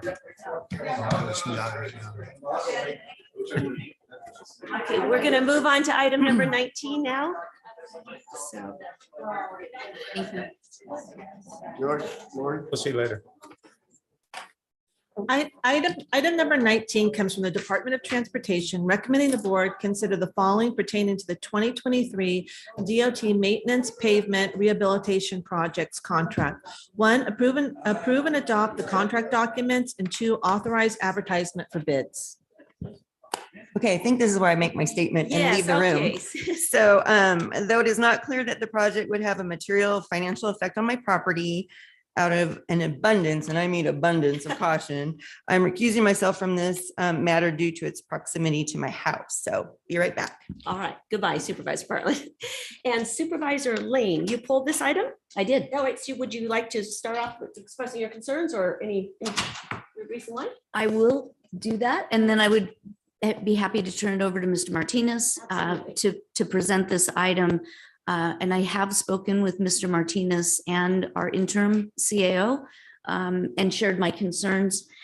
My concerns mostly come with the funding associated with item number 19. It lists road repair and the Rehabilitation Act of 2017, which is otherwise better known as SB1. It lists the general fund, local discretionary funds, but it also lists, and my concern is the Measure S transient occupancy tax funds as a funding source for this, and thus my concern. So, Mr. Martinez, if you'd like to take it from there, I'll chime in later. Sure, I'd gladly do so. Good morning, Madam Chair, Board of Supervisors, Rafael Martinez, Director of Transportation for El Dorado County. This is our annual advertisement for bids for grind and pave, slurry seals, reparation of our infrastructure throughout the entire county. A big portion of this is SB1 funds, as well as some local discretionary funds that we at times try to supplant with these projects to bring them to completion. But due to the overwhelming impacts that we had in the basin, due to the record amount of snowfall, we found and we saw an opportunity to catch lightning in a bottle. We did not want to take a chance with any of the scheduling conflicts that we're going to be having this year. And I am going to allow my Deputy Director of Maintenance and Operations, Brian Mullins, up here to discuss a little bit more of the particulars regarding construction scheduling and the bidding process and quantities of scale. But we saw an opportunity to also include Pioneer Trail due to the record amount of snowfall. The second we've had in Tahoe history, the impacts have created a significant amount of damage to our infrastructure. And because we come up with our budgets and our planning processes and our programming of funding way in advance of projects coming on board, this was an opportunity, a small window that we saw to take that if we didn't, could potentially delay the reconstruction of that road into potentially next year. And so we felt that it was prudent of us to include that now, although having still the opportunity to having that discussion with the Oversight Committee in June when we do present to them what the parameters of the committee are going to be, what the projects are going to be, what the objectives of the additional TOT funding was going to be going towards, and an overview of this opportunity that we have here was going to be discussed at the committee. If in the event that there was some kind of red flag or inappropriate situation that we did not be able to shed light on, that maybe they might be able to give us insight, or in a discussion with the supervisor at that time, we would then be able to come back to the board and redirect and see if there is additional funds, which there are always opportunities. It's just much more limiting to seek other opportunities to complete that project, which is the department's recommendation to do that project this year, to do that project with other funding mechanisms. So we still have that opportunity to have a discussion with the committee as well as with the board moving forward. But before I open it up to the supervisors for any additional questions regarding that, I do want Supervisor, Deputy Director. He sometimes is my supervisor, considering that he gives me so much advice in what we have to do, especially for the last 3 months up in the Tahoe Basin. Deputy Director Brian Mullins, about the severity of the Pioneer condition, as well as the record snowfall, as well as contracting out for this project. So I'll hand it over to Brian. Thank you. I was going to offer you a seat up here, Brian. Good morning. Thanks for being with us. Good morning, Madam Chair, members of the board. Brian Mullins, head of potholes and snow removal, El Dorado County. As you're well aware, Pioneer Trail has suffered greatly, being the #2 road in the basin outside of Highway 50 that is under the control of Caltrans. My staff, some of my staff and I last month went and walked the entire section of Pioneer Trail, identified the repair work, and placed it on this item. We have, I don't believe that the repair work that temporary repair work is going to last through another 1.5 years. So that's why that was identified and placed in this on this agenda item. You know, we're looking at my contractors that I keep in touch with are saying, please get your project list out as soon as possible for the best prices possible. If we continue this for another month or so, their schedule is booking up. Our opportunity to get a good price for the repair work, such as for Pioneer Place, will be in jeopardy. So that's why it's here. We've identified 365,000 square feet of repair work, and we're estimating those costs between $1.25 and $1.3 million for the repair work on just Pioneer Trail alone, not to mention the rest of the work on here. And as you're well aware, we have many other issues with roads up in the Tahoe Basin that are going to need to be addressed, probably internally with our staff doing the work. But a project this big makes sense and is very cost effective to put out to a contract. So it's identified, hoping that we're going to get the best price possible and get that work done now, because of the extreme condition and the safety to the public on Pioneer Trail. I guess, one of my concerns is Measure S just passed 4 months ago.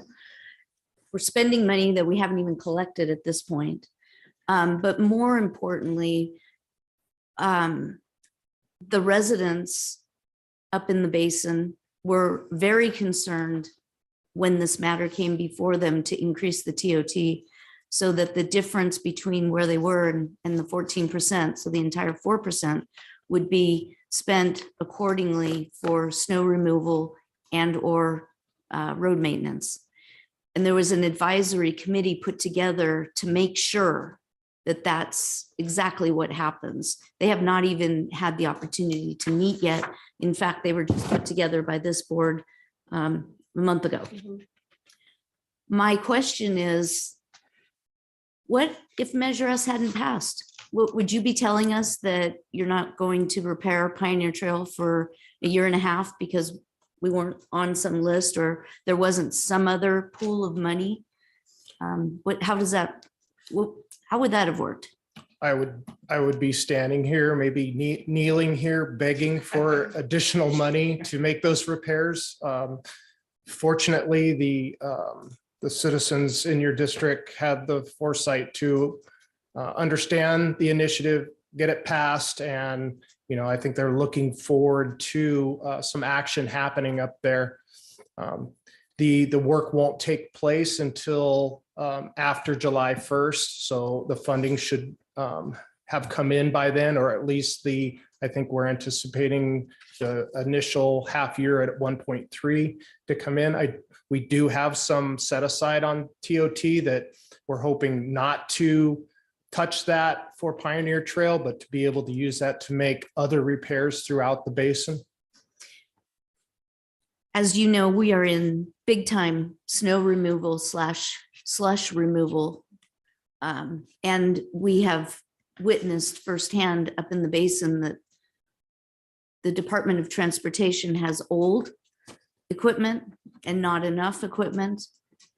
And it's very conceivable that once the community has a discussion about how they want to prioritize the Measure S money in particular, that they could be saying, we need to put all that money for the year to a new fleet, or at least add to the fleet. I don't really know how that's going to go down. Obviously, we will not have the benefit of the monies from Measure S for the summer months. We will only have had the benefit of January through June. It's only projected that the revenue based on the county's calculations would bring in about 2.5 million, but you have to assume that more than half will come in over those summer months. So I'm very concerned about spending money we don't have yet and spending it without the input of the voters that believe that they would have a say in how those dollars are spent. So I certainly understand both of you have expressed very well the need to get into the contract and get that in place, but I would want to absolutely ask that you seek alternative funding sources and that you not get ahead of the citizens in the basin that voted for Measure S in this way. If there is another funding source, can we please look at those and make those a priority? Most definitely, Supervisor. That was never the intention at all, was to divert from having this conversation with the committee. It was always our intention that we knew that our meeting with the committee was going to happen before the contract went into play, and that we would have that discussion in an open public setting, that everyone would have an opportunity to listen and voice their opinions, as well as whether they wanted to see infrastructure get improved or having additional equipment. But if we didn't allocate this funding here, then it would be one less option that we would have. But we are definitely going to bring before the board other alternatives moving forward to say, okay, these are our options. And as previous CEO would say, but we have consequences if we do move money. Right. Where are we going to have, where are we going to accept those consequences to lie? So this is just one other option for us to have, one other tool in our toolbox to be able to say, okay, if we did decide to use this direction and move forward as a community, that this is a viable alternative, then it is now set. We can move forward with Brian Mullins, making sure that we get at least on the schedule, and that we don't miss this window to get this construction if we do have the right funding for this project to get constructed this year. As Deputy Director Mullen said, we wouldn't want to go with just pothole patching for another 12 months to go through another season. So we do have other alternatives that we hope to share with you and with the board here within the next coming months as to what those other funding sources would be. And thank you for our conversation yesterday. You made me aware of some of what those alternatives are that you can look at. It will require the Board of Supervisors approval for the alternate methods that he's looking at. But there are other funding sources out there, and politically, I would ask for the board's support in not looking to Measure S funds right now. First of all, it's more than half of what we projected we would be getting. It's also taking the citizens right out of the picture for the first year, because if you do take that funding, it's going to greatly limit what the Oversight Advisory Council has to look at with regards to snow removal, which is a really big issue. We had 7 blowers up in South Lake Tahoe, of which 6 are not functioning and are not out on the road. And correct me if I'm wrong, if I say anything like that, that's not right. Yes. But the equipment, it's completely failed. We might need every penny of Measure S just to get, our snow removal maybe up to sea level. Right now, they're doing great with what they have, but it's very little, and it's not a good job. So I just don't want to cut the committee off at the knees by making this preemptive decision without any input from them. Although, as has been stated, there is supposed to be a meeting in May or June. Yes. With the advisory council. So there's still opportunity to talk about it. And this project is going to be And you can put it back top on the center table. on the agenda. This is going to be the number one item on the agenda. Yes.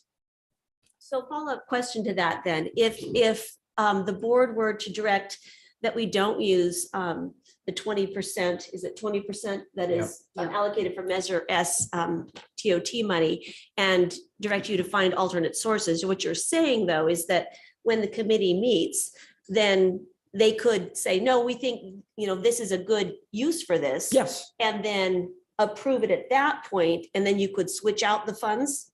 We later? can actually come back to the board. Okay. The department has that flexibility to come back to the board and then state, well, you know what, we've decided instead we would rather use this funding mechanism to fund this project. Okay.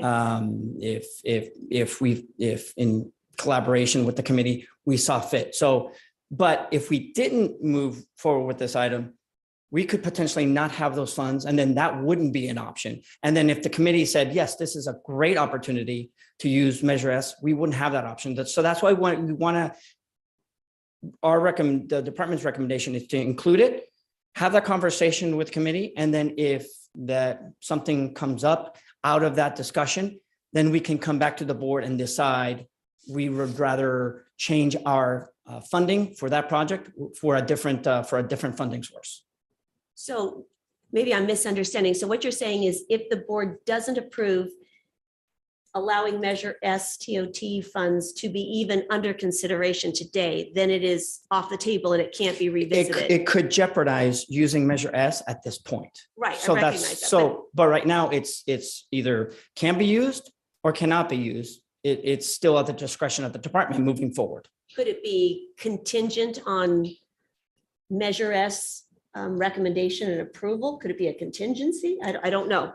We could, but I mean, similar to what the board has done with the department in the past is approval with direction to the department that you seek other funds and bring those options back to the board at a different date that is appropriate.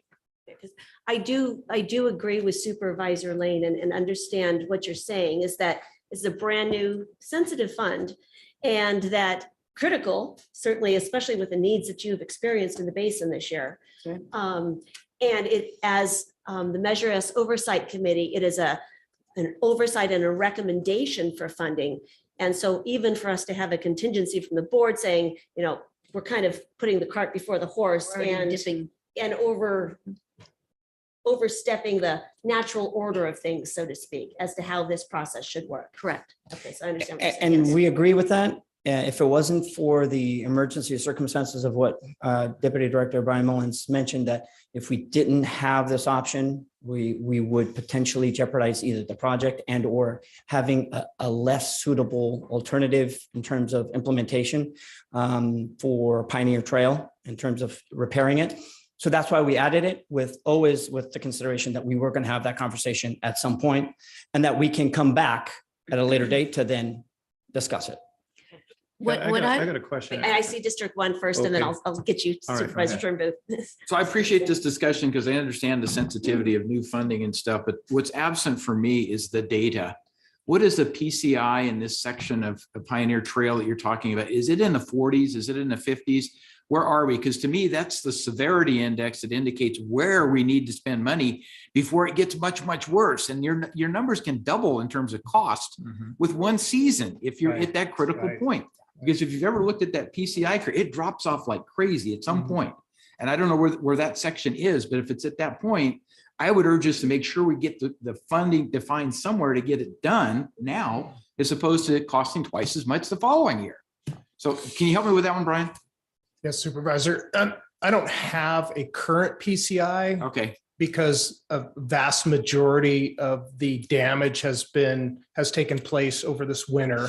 Got it. Have Right. not So you have a had- previous one, but that's it. Right. Right. But if I was to give you a guesstimate of the PCI currently, we're going to be in the 20s. We've already taken It's that. already too late. It's too late. We have already gone over that cliff. That's why we've made it a priority. And Yeah. there is other funding. We could suspend the work on South Upper Truckee, but we have been touting that project for the last 2 years. There'd be a lot of disappointment. Our number one complaint coming in from your district is snow removal. That is going to change in the next couple of weeks. And then the number two complaints that we're getting is Pioneer Trail. That's why we made it such a priority. And I understand, we'll look for different sources of funding, but as of right now, that is part of our funding source that we would need for Pioneer Trail unless we were to receive some additional funds. So I have a follow-up question. The 50% of the discretionary funds that are identified in here to fund this particular $7.5 million worth of project, does that deplete most of those, or is there another $1.5 million there that could be redirected from that discretionary fund to start this project on Pioneer Trail? Or is there some portion? I know you allocate where things go. What would we be giving up, I guess, is the question, from that discretionary fund if it was to be focused on Pioneer Trail as opposed to Measure S funds? It's my understanding that we have approximately just a little bit more than 600,000 in other TOT set aside that we could use. But my concern is that we're going to jeopardize the other repair work that is greatly needed in the basin. So I'm weary of dipping into that pot and not being able to address the many other pothole issues and road condition concerns that our department has. So my understanding is that if the committee met and said, no, we don't want you to spend a nickel on Pioneer Trail, there's much more important things, that you would come back to the board and adjust these numbers somehow to look at it at that point in time. Is that what your commitment is to us? That's when we have a conversation with the board and we say, well, the committee has decided that this isn't the direction that they want to go. Let's say they wanted to use more equipment at this time. Then we would have a discussion with the board and say, okay, well, these are our options. This is where we have potential funding, but then these are the consequences if we either decided to move funding around or decided to have different and other funding sources come from other projects. These are what the consequences, and then that's a decision for the board to make moving forward. So that discussion will still be had. Thank you. Yes. Supervisor Yeah, Turnbull. and John, you hit it. That's what I was going to ask. I was going to ask those questions. Yeah. And the biggest thing is we just can't keep delaying this because it's out there alone. One more year and the cost factor is going to be even more. And that is another aspect of it. And one thing I got to commend you guys on is the equipment that you buy now, especially with these loaders, that you can do these attachments. Yeah, the attachment. All these different attachments, so that equipment doesn't sit around anymore. And I know there's a lot of equipment's going to be eventually phased out. I understand that, but I commend you on that, on upgrading the equipment and stuff and making sure when we do buy these things that you can add other attachments because it's a lot more cost effective. Sure. Thank you very much. To Supervisor Turnbull's point, those, they don't work in Tahoe. I'm gonna say it outwardly over and over and over until we can just get graders up in Tahoe. They don't work for heavy snow. Well, will we always have heavy snow? Will we have some of those light fluffy snows? Yes, we will. But this pattern of rain and snow is probably here to stay for a while. Those multi-use pieces of equipment, they put a plow on the front of them and they articulate down the road and they make our roads like an S. They're straight roads. They need heavier equipment. I think that there is a place for those. And I know Mr. Martinez and I have talked about this. He wants to do, he calls it the Pepsi and the Coke test. Well, I challenge you to do the Pepsi and the Coke test because the results are diametrically different. I would call it more the Coke and the Diet Pepsi with lemon test. They're not the same. They are different. And we clearly understand that. And for that specific reason, we don't completely, we definitely never take an extreme approach. It's not one or the other. We actually have 2 graders that we are putting in for equipment for next year. So we'll never have complete elimination of our graders. We'll never have complete elimination of our blowers, but it gives us options. It gives us opportunities. It gives us some cost savings and efficiencies. And is any piece of equipment perfect? No piece of equipment is perfect. Not even our graders, definitely not our blowers, and definitely not the attachments with the loaders. But we make modifications. We see what does work, and then we take that and move forward. I've always said the Department of Transportation is the bedrock for pilot projects, because we love doing pilot projects, see what works, what doesn't. And then we take bits and pieces and then move forward. And what does work, we move forward with that option. So definitely, Supervisor, we are looking into what does work with those attachment loader combinations. But I can tell you, we probably will never get rid of all our graders or all our blowers, just because different options are for different locations and different conditions. Well, and the graders and the blowers work in Tahoe. Those are the 2 pieces of equipment that work. The equipment that you have that takes multiple different attachments to it to be used year round is great concept. I just would like to take plowing off the table as one of those particular uses, because it does not do even, it does such a bad job that we as residents argue after it's plowed the road whether or not it's been plowed. We're not sure. Sure. Unless we saw the equipment, going down the street. And I want to be careful here because I know this has been an extraordinary year. And I know the Department of Transportation, these are human beings, they care, they're trying to do the best they can. I would argue they don't have the right equipment or the number of personnel to do the job to the extent in which it should. The city of South Lake Tahoe, just for comparison, is purchasing 16 graders and 8 blowers. We have 7 blowers and 7 graders in the county up in the basin. 2 of the blowers are never to be seen again. They have died and gone to blower heaven. And then of the other 5 that were remaining, 3 were out the other day and we had 1. So I want to get back to the point. This is like we're using a credit card with Measure S right now.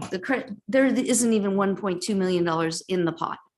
So I would like to ask that you go ahead and put the contracts in place to fix Pioneer Trail, because it is devastating.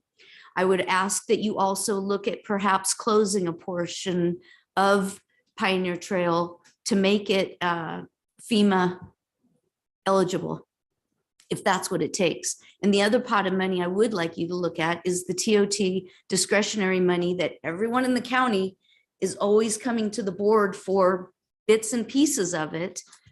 and look at that as possibly the funding source for Pioneer Trail. I don't want to spend ahead on Measure S, and I don't want to spend without the input of the residents that voted in favor of this because they thought that they would have some say over it. So those are my two concerns. Sure. If we can address those somehow, I would be happy with moving forward course. with item number 19. Okay, so we're pushing up against 12 o'clock. We Yes. do have an interview to do.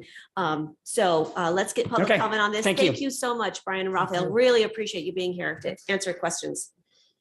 Now taking public comment on item number 19, individuals will have 3 minutes to address the board.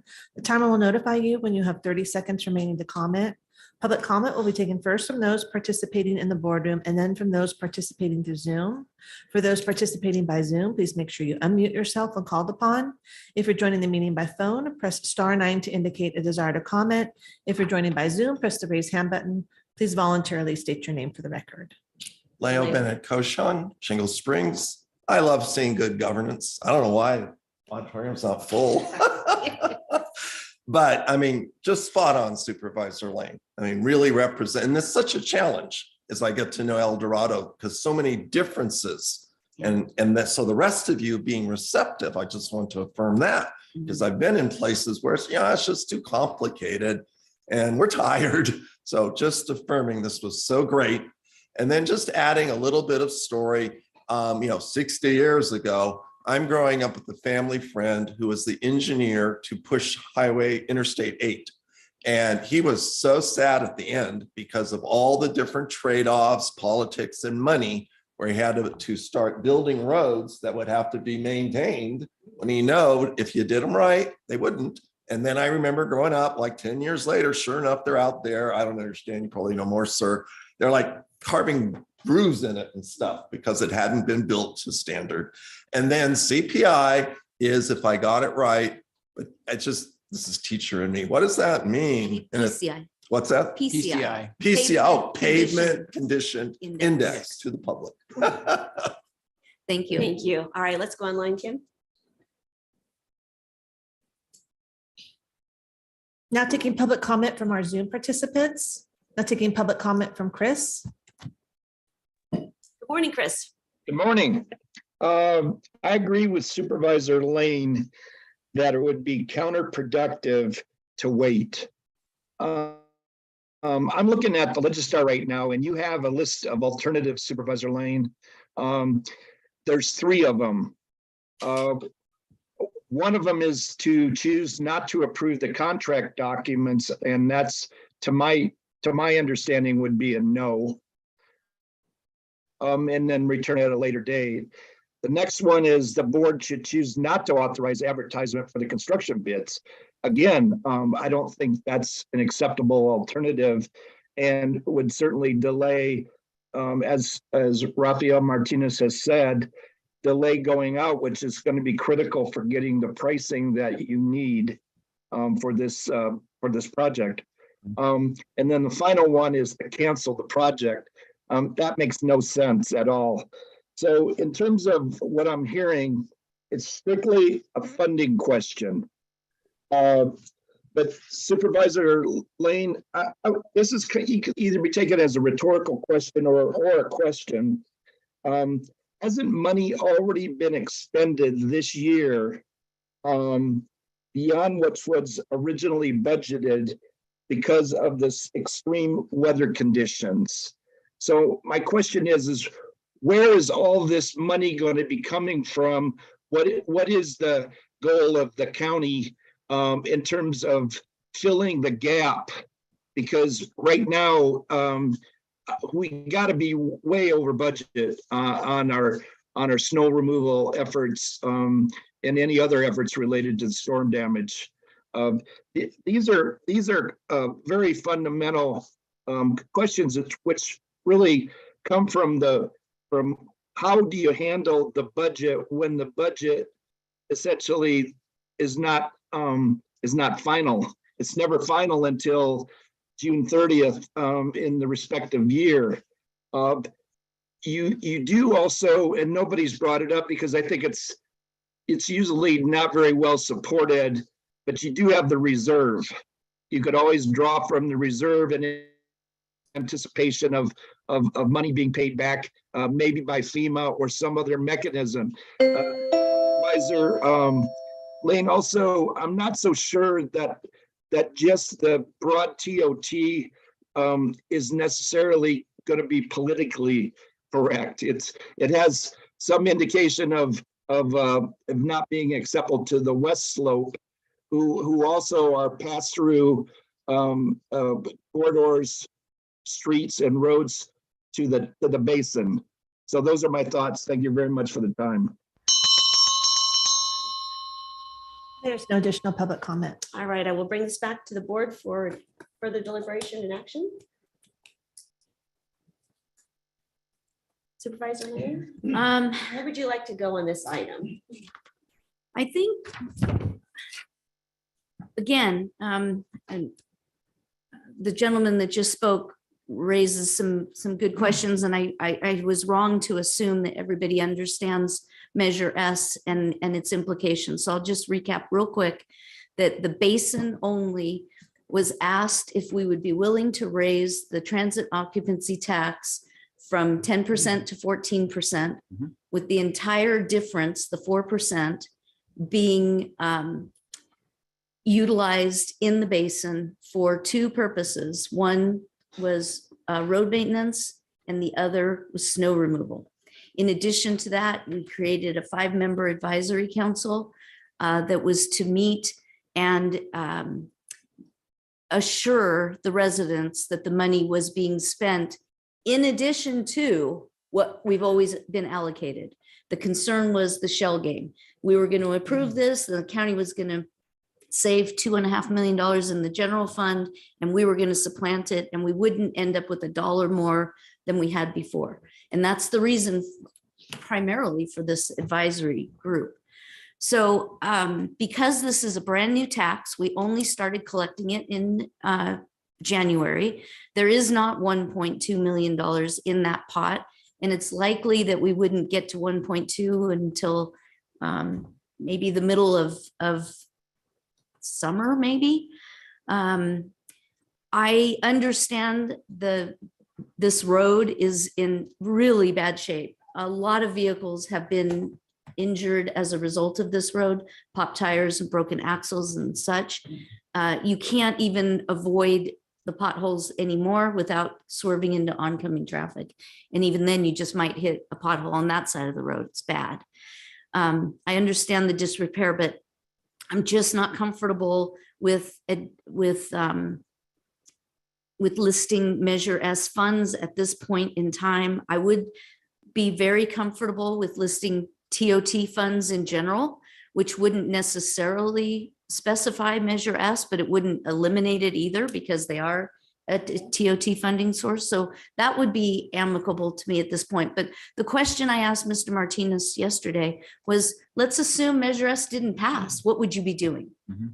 So this is a county problem. This is a completely failed road that has been failing for a long time. And the fact that Measure S funds are just now starting to come into the picture, I don't want to get the cart before the horse. I'd please like to just allow the citizens to be able to work with this and work with the Department of Transportation to come up with how those funds can and should be used this year. So do I hear a motion in that? Sure. So I would move approval for the Department of Transportation, recommending the board consider the following pertaining to the 2023 DOT maintenance pavement rehabilitation projects with funding sources to be considered. This would be the amendment, Road Repair and Rehab Act 2017, which is the SB1 funds, general fund, local discretionary funds, and TOT discretionary funds. All right. Is there a second?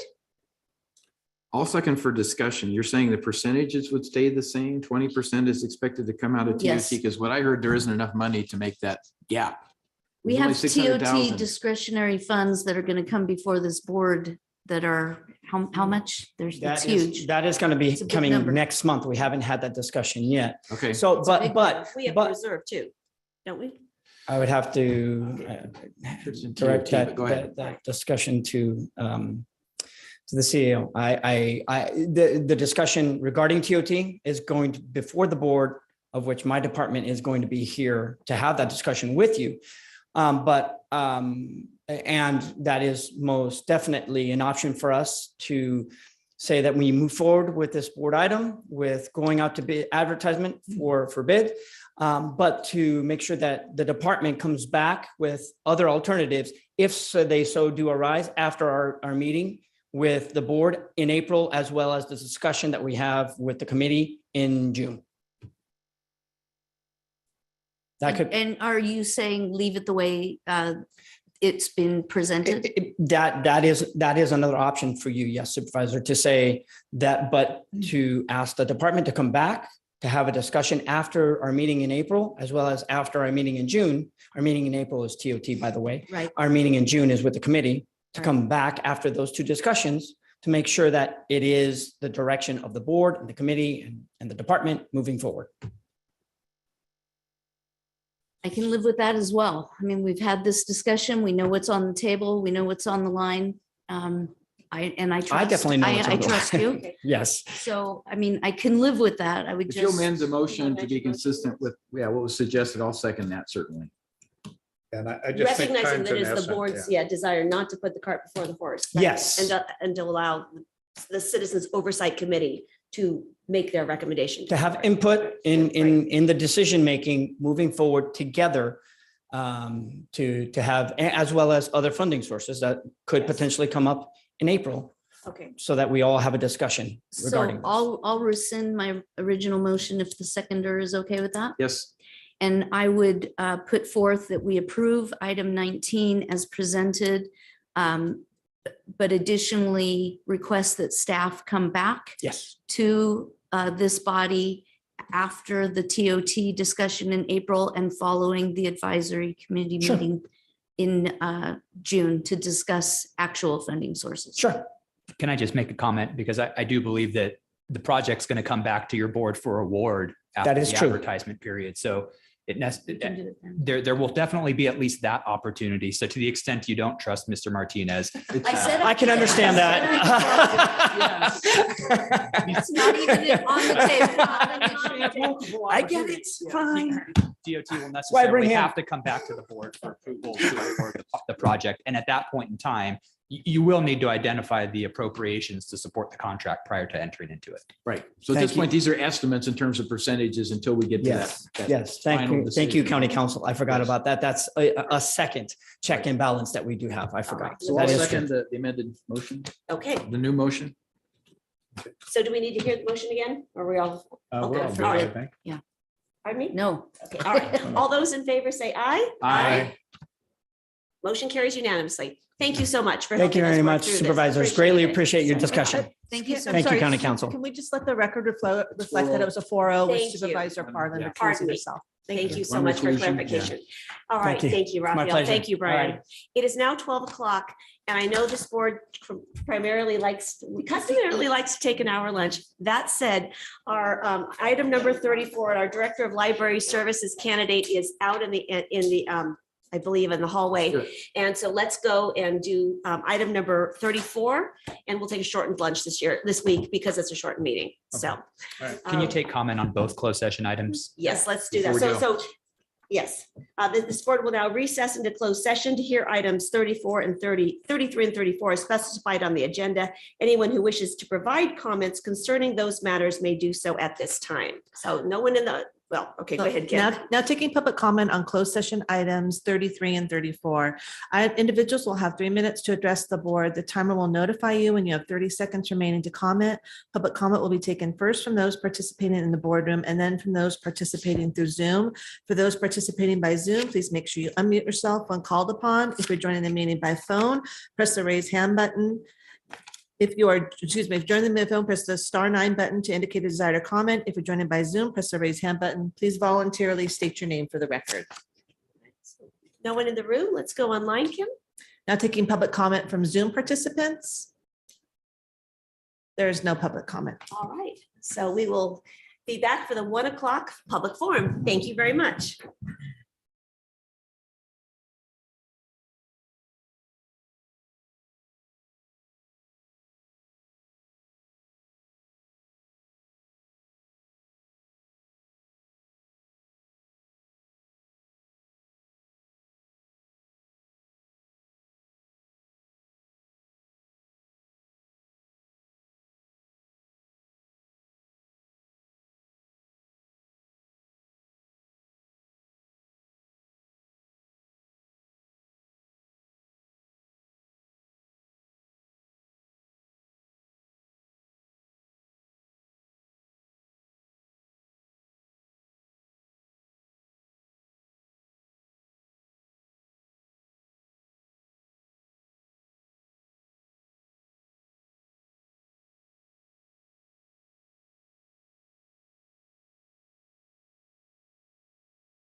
Thank you, Kim. All right, it is a little after 1:15, and thank you for your patience. We ran over in closed session, and so we are back now for open forum. Oh, is there any report out? I know we're not done with closed session. That's correct. Yeah, we are still have to hear item number 33 and additional discussion on 34. At this point, there is no report out. Thank you so much. All right, now we're ready for open forum. Now taking public comment on open forum. Individuals will have 3 minutes to address the board. The timer will notify you when you have 30 seconds remaining to comment. Public comment will be taken first from those participating in the boardroom and then from those participating through Zoom. For those participating by Zoom, please make sure you unmute yourself when called upon. If you're joining the meeting by phone, press *9 to indicate a desire to comment. If you're joining by Zoom, press the raise hand button. Please voluntarily state your name for the record. This is your time if you would like to address the board for any reason for items not on our agenda today. Good afternoon. Hi, I'm Kathy Adams. I'm from Grizzly Flats. I'm on burned out property in an RV. I'm a little premature with this issue because we're getting more snow. The 5 feet of snow had melted. However, we're getting more snow tonight. But I'm concerned about cleaning up property from debris of trees left after government came in and cleared, which we're very grateful for. But we still have a problem. It would help if we had the green barrel extended for pickup a lot longer, as the sticks are very small. They're too small to bundle for chipping, which, you know, El Dorado Disposal offers. I did go out and buy, this is what's left of the official pickup bag. It gets wet. And I can't get rid of my sticks. I had one, I have thousands and thousands of them on my property at the break, fill up my green barrel. One of them went through my shin when I was hanging laundry. It sent me to urgent care to get it out. So it's a problem. Now I worked before. It took us 14 months to get through the permit process to get our RV and trailer up. But I worked in the summer trying to get the community cleanup day that we had with the dumpsters before the pandemic. I wasn't able to get that expedited because not all the properties had been EPA approved. That was an issue. Plus our staging area, which was the church parking lot, was basically fenced off, being utilized by people, you know, companies that were helping clear the land. Well, that's been corrected.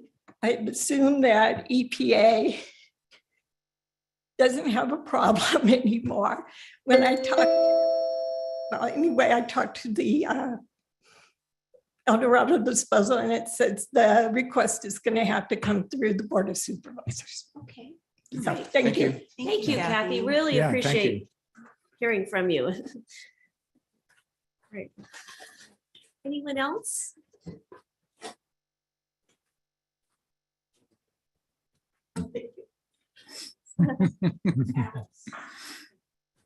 Good afternoon.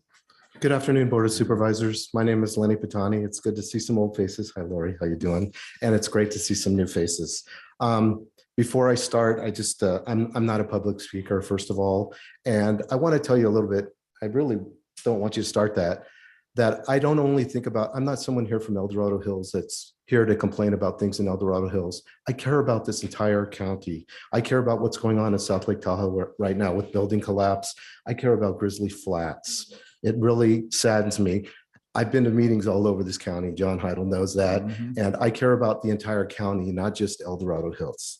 So anyway, with that being said, I'm a retired firefighter paramedic. My wife's here. She was going to speak, but I think I'll speak for both of us. So if I go a little over, give me Everyone 30 gets- seconds or a everyone gets minute. 3 minutes, period. Okay, I'm sorry. anyway. So anyway, we have kids, grandkids. They all live in the area, El Dorado Hills and Serrano. So we're rooted in this community. Anyway, on that note, I'd like to tell you, these are our neighborhoods. We're the constituents that voted you into office. And I'm not mad. I'm frustrated, by the way. I'm not mad. Some of us have lived here for decades. We are tired of having to justify ourselves against these outrageous assaults on our neighborhoods. Developers should be held accountable to original planning and zoning and not be allowed to change the rules. After all, isn't the point of zoning to establish order and logic in our communities? Our voter-approved general plan is our land use constitution. You supervisors all took a solemn oath to represent the people who elected to serve and protect our interests by following the law of the land, our general plan. I have some problems with this frontier project. I have a lot of problems, but I'm going to give you 3 of them right now. Number 1, this project must be heard by the Planning Commission with enough time to be reviewed by the public and you decision makers. This is a huge project and the Planning Commission should hear this project. Our zoning administrator is a servant of the planning department. This project must be heard by those who represent our districts. My second big concern is, are they using an old EIR? My third concern is Measure E standards being used? We passed Measure E here. Anyway, in conclusion, El Dorado Hills is a very stressed out community right now. People are mad, they're upset, they're stressed out because of all the construction. Just some of the projects: Green Valley Corridor, Malcolm Dixon, Central El Dorado Hills, our 100 acres that we love of open space, Marble Valley, Costco, and numerous apartment complexes are going in. People are stressed out. So what I ask you to do is please care about El Dorado Hills and listen to us. Thank you very much. Thank you so much. Appreciate your comments.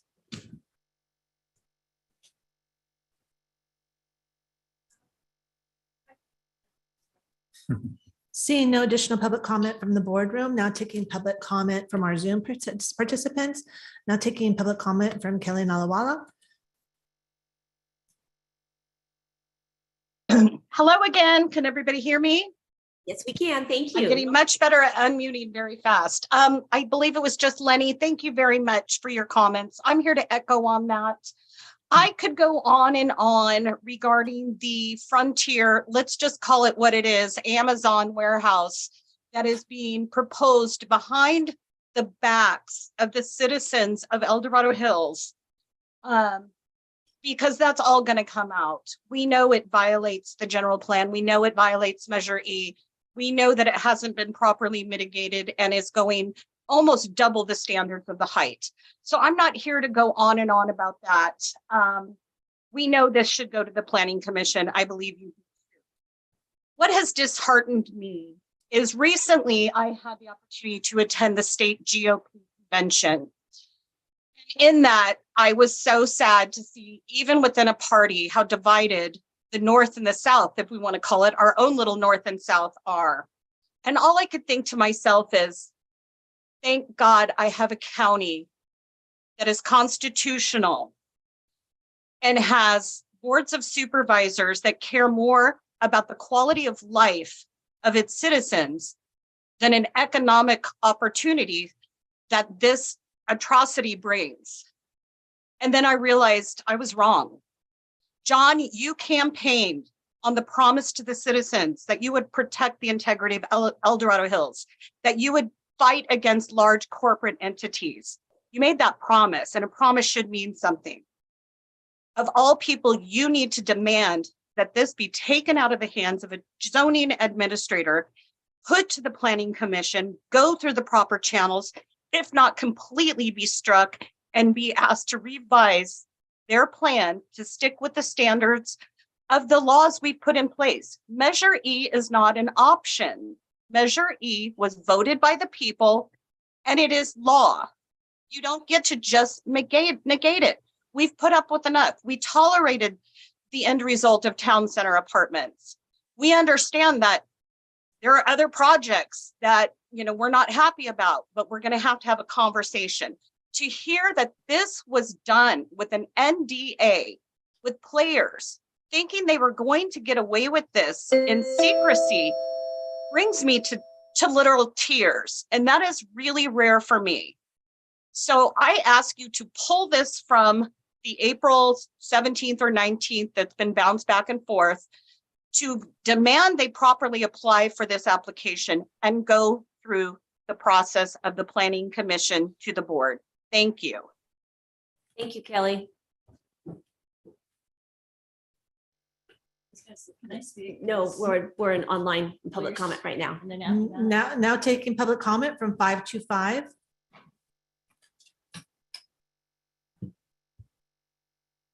Hi, I don't live in El Dorado Hills, but as the first speaker said, we're all one county. And growing up, I lived in a fairly developed community in Southern California and still have fond memories of an undeveloped portion, very small, where we could run and enjoy and all of that. And then a couple decades later, land value went up, and lo and behold, as people were sharing, things that we thought were protected weren't so protected, and apartments were going to go in there and eliminate the last open space in that neighborhood. And my sisters fought tooth and nail and succeeded based upon a grove of trees that were there. And lo and behold, after the vote, somebody came during the night and cut all the trees down, and the apartments went in.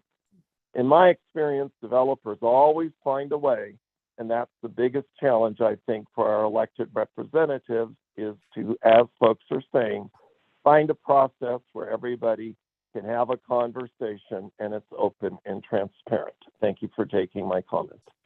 Thank you, Leo. Now taking public comment from Katie. Good afternoon, Katie. Katie, are you there?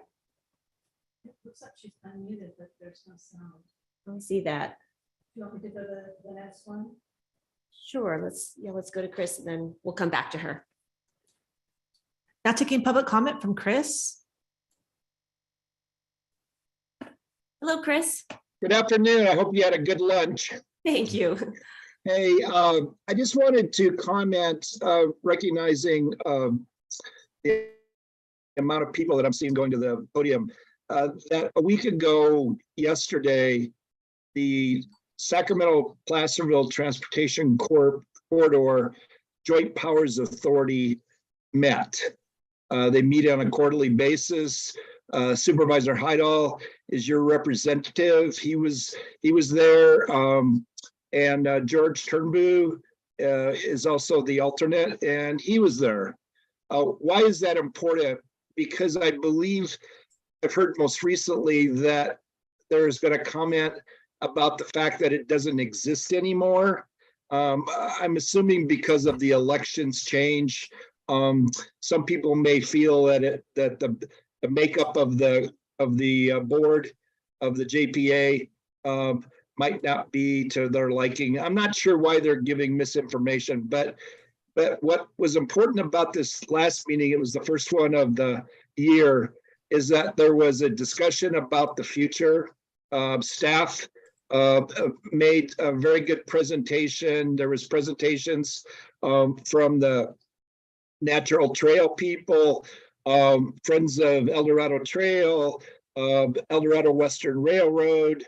Mary Corey was there as your representative from the County Museum and the Living History Program, being the railroad, El Dorado Western Railroad, and Vicki Sanders. Why am I bringing this up? Because I was there, therefore I know that it still exists. Supervisor Heidel, if you could nod, I know you can't respond to me otherwise, about the fact that it still exists, and I believe that the future is very promising if we can get through the storm damage. There's been a lot of downed trees.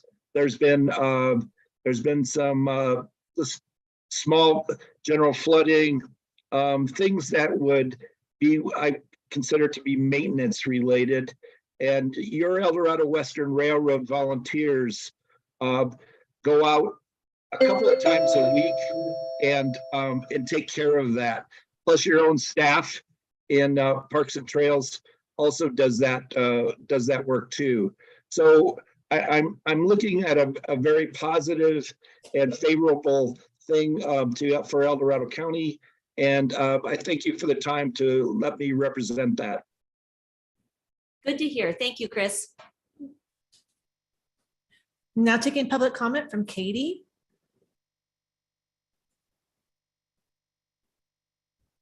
Katie, can you unmute yourself? Hello. Perfect. Now we can hear you. Okay, sorry, I'm calling from my work computer, so it's a little temperamental. No problem. So I'm calling because I live on Avanti Drive, and I don't have technical expertise. Listening to the experts talk about the laws and the regulations and the rules. I'm a nurse, I'm an RN, that is not my specialty. But I'm wondering if you guys took any consideration to any of the homes that are on Avanti Drive. Especially those of us who live on the street side. These trucks, 1,250 of them are estimated to be rolling up and down our street every day. The trucks are going to be lined up down the street waiting to turn the corner. Having that many trucks and having stoplights, that's impossible to get around. I just know from my history as a nurse, listening to the noise pollution and the decibels that these trucks are going to emit 24 hours a day, that's ranging at 85 decibels. 85 decibels, that's hazardous. That's dangerous to our health. That's dangerous to our hearing. When are we going to sleep? When the pollution and the particles that these trucks emit. When you look at the Land and Air Quality Group, they said that any homes, residences, schools, they're going to have over 100 diesel truck trips per day should be more than 1,000 feet away. We're going to be 50 feet away. That's where our backyards are, and that's where our windows are. That's where our bedroom windows are. Not to mention the fact that the trucks, when they're lined up down the road, they're going to have bird's eye views into all of our bedroom windows. What has been done to even look at how we are affected on Avanti Drive? We're not up in the hills and away from it. We're there. We're going to be looking in the windows. They're going to be looking in our windows. It's very concerning to us. I invite you, every one of you, to come stand in my bedroom, to come stand in my bathroom, and tell me how comfortable you are going to be taking a shower when people will be lined up down your street 24 hours a day, day in and day out, into your windows. I can't even fathom why this project, it'll be Amazon's largest in the world, is set to go across the street. 500 feet will be the building from our homes. 50 feet will be where the cars will be lined up every single day. When are we going to sleep? I'm a nurse. When am I going to sleep? It's just my frustration, and I don't understand. And like I said, I don't have all the expertise everybody has. I'll leave that to them for the rest of the rules and the regulations. But think about us. If that was your house and that was your bedroom, would you want it there? Would we still be in this position? Thank you, Katie. We appreciate you calling in. There is no additional public comment. All right, now we have closed public comment for those that are in the room, but because we were late and kind of off our schedule, I'm going to open it up for those. So Sue, if you want to come forward. Thank you, Supervisor You bet. Thomas. So this is regarding the Frontier project, and the process feels like it's kind of getting slipped in under the radar. And I think there's a lot of concern with that. So, it's this board's duty to make sure that these policies are followed correctly when it comes to the planning process. You saw how poorly the zoning administrator meeting went regarding the apartment project off of Cokie Lane. That was, I don't even know how that was allowed to be, that didn't have a do-over because it was so poorly done. And the problem and the difference between a zoning administrator hearing a project or a hearing, they're basically an agent of the planning department. A planning commission has been appointed by our representatives, and they represent the public. So it's really important projects of this magnitude need to be vetted in front of the planning commission that has the, they're the representatives of you and representative of the public. And especially with this project, as I said, it's the biggest project we've ever had in El Dorado County. And in that project, when I sat through that zoning administrator, most of you have seen it, that actual project violated the condition of approval. It was completely in conflict. It violated the hearing authority that was supposed to listen to it. And if there had been a full commission, those things may have been vetted out. But with one person that works under the planning department, they just read off a script and didn't even think about the discretion or issues that have been brought before them.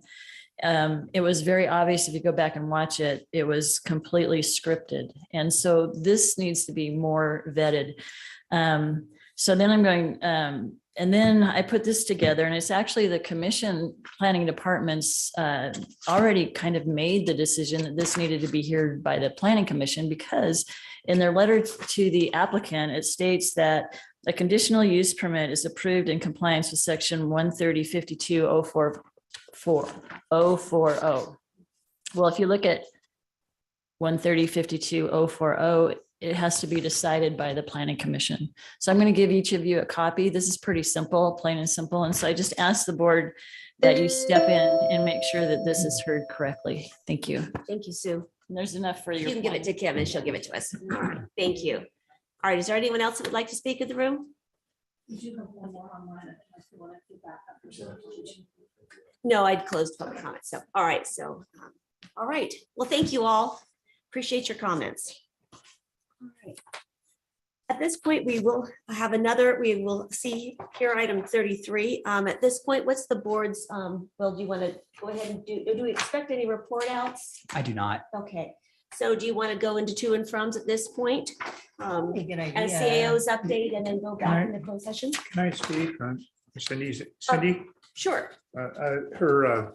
Anyway, I will get a hold of Waste Connections and El Dorado Disposal and find out what's going on with the green waste Kathy? containers. Kathy? Yeah, Kathy. And maybe reach out to our staff too for Right, additional right, clarity. Right. Okay, exactly. great. So I'm going to reach out to El Dorado Disposal and Waste Connection for you. Okay. All right. All right. You're welcome. Thank you, Supervisor Turnboom. All right, who is ready with to and froms? I can go if you want. Perfect. Okay. Wednesday, March 15th, Wendy and I attended 2 briefings of the functional group on budget meetings, both law and justice and land use. Very informative. And so obviously the board will hear more on that as we approach the budget cycle. Thursday, the 16th, the Little Hoover Commission held a webinar on the CEQA reform. A lot of back and forth, but my biggest takeaway is we clearly have a situation where with CEQA, one size doesn't fit all, as we found for many, many cases. I'm not sure where that's going to end up going, but the discussion was good. It was healthy. Clearly, there were representatives from a more rural environment pitching in. There were representatives from a very highly populated areas weighing in. And it has a difference on how the impact affects the local potential for growth or whatever it is. So that's yet to be determined if the Little Hoover Commission is going to come forward with a recommendation on how to reform it or what will be formed. But I think for all of us, we just need to stay tuned and see where that goes. There's nothing more than advisory out of it, as I understand it, but it's just good inputs, I think, in terms of recognizing the totality of what's under consideration relative to CEQA reform. Same day, the CSAC held their at-home webinar, and I think we sent information to all of you for that. Very, very informative. CSAC is really taking a strong position in trying to encourage the governor to sit down and work with us on various things. They've made some headway in that regard as I read it, but we're not there yet. So that knocking on the door continues. But I can tell you CSAC isn't going to give up. We really want to get to the table and have worthwhile discussions on how we can do this collaboratively, as opposed to some legislation or executive order coming and we have to figure out what are we going to do with this, right? How do we do it? Because there's always unintended consequences with these, or what you appear to be unintended consequences, because the things aren't fully thought out. So we'll see how that one ends up. And then later in the day, both Lori and I participated in the Chili Bar ad hoc meeting. I'm going to let her report on that. At the end of that day, same day, Thursday 16th was busy. The Pioneer Energy Community Energy meeting was held, the monthly meeting. The big discussion there was on SB 1383 and the requirements on each county and city involved with Pioneer to basically address the organic mulch requirements. In El Dorado County, our 2023 target, oh yes, and by the way, that's this year. And we don't have a plan yet, so we got to crank this up and get it going. 3,866 tons of this organic mulch that we have to deal with. So there's two basic choices. It's very well spelled out in the Pioneer approach. We can work with Waste Management, pay them for that organic mulch, have it delivered somewhere, and then try to dispose of 3,866 tons of it. I don't even know what that looks like.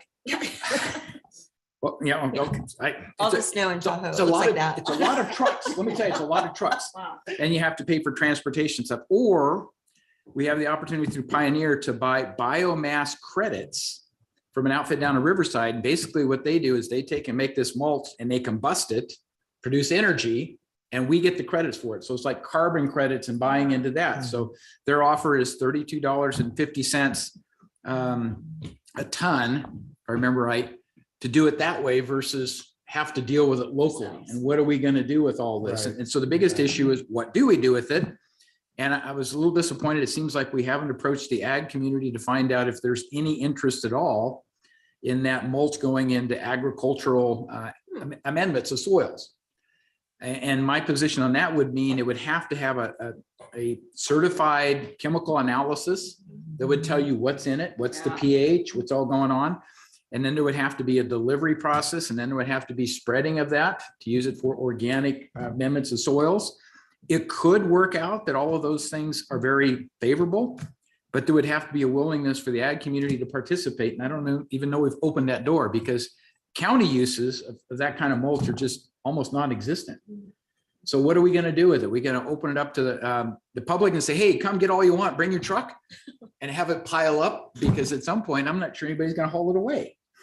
Again, because if you don't know what's really in it, is that something you want to load in the back of your truck and take out and spread all over, your grounds or whatever, fruit trees, whatever it is? So how much was that a ton again? Because well, that's what I'm leaning on. And either way, it has to be a procurement process, because we either have to procure the mulch through waste our MRF facility, or we procure it by buying credits through this other outfit. But the window is closing. There's no guarantee that that credit option will remain there very long. So we need a decision. I voted we need to continue down the path, get it moving, but we have to do our own internal work. The city of Placerville is likewise engaged.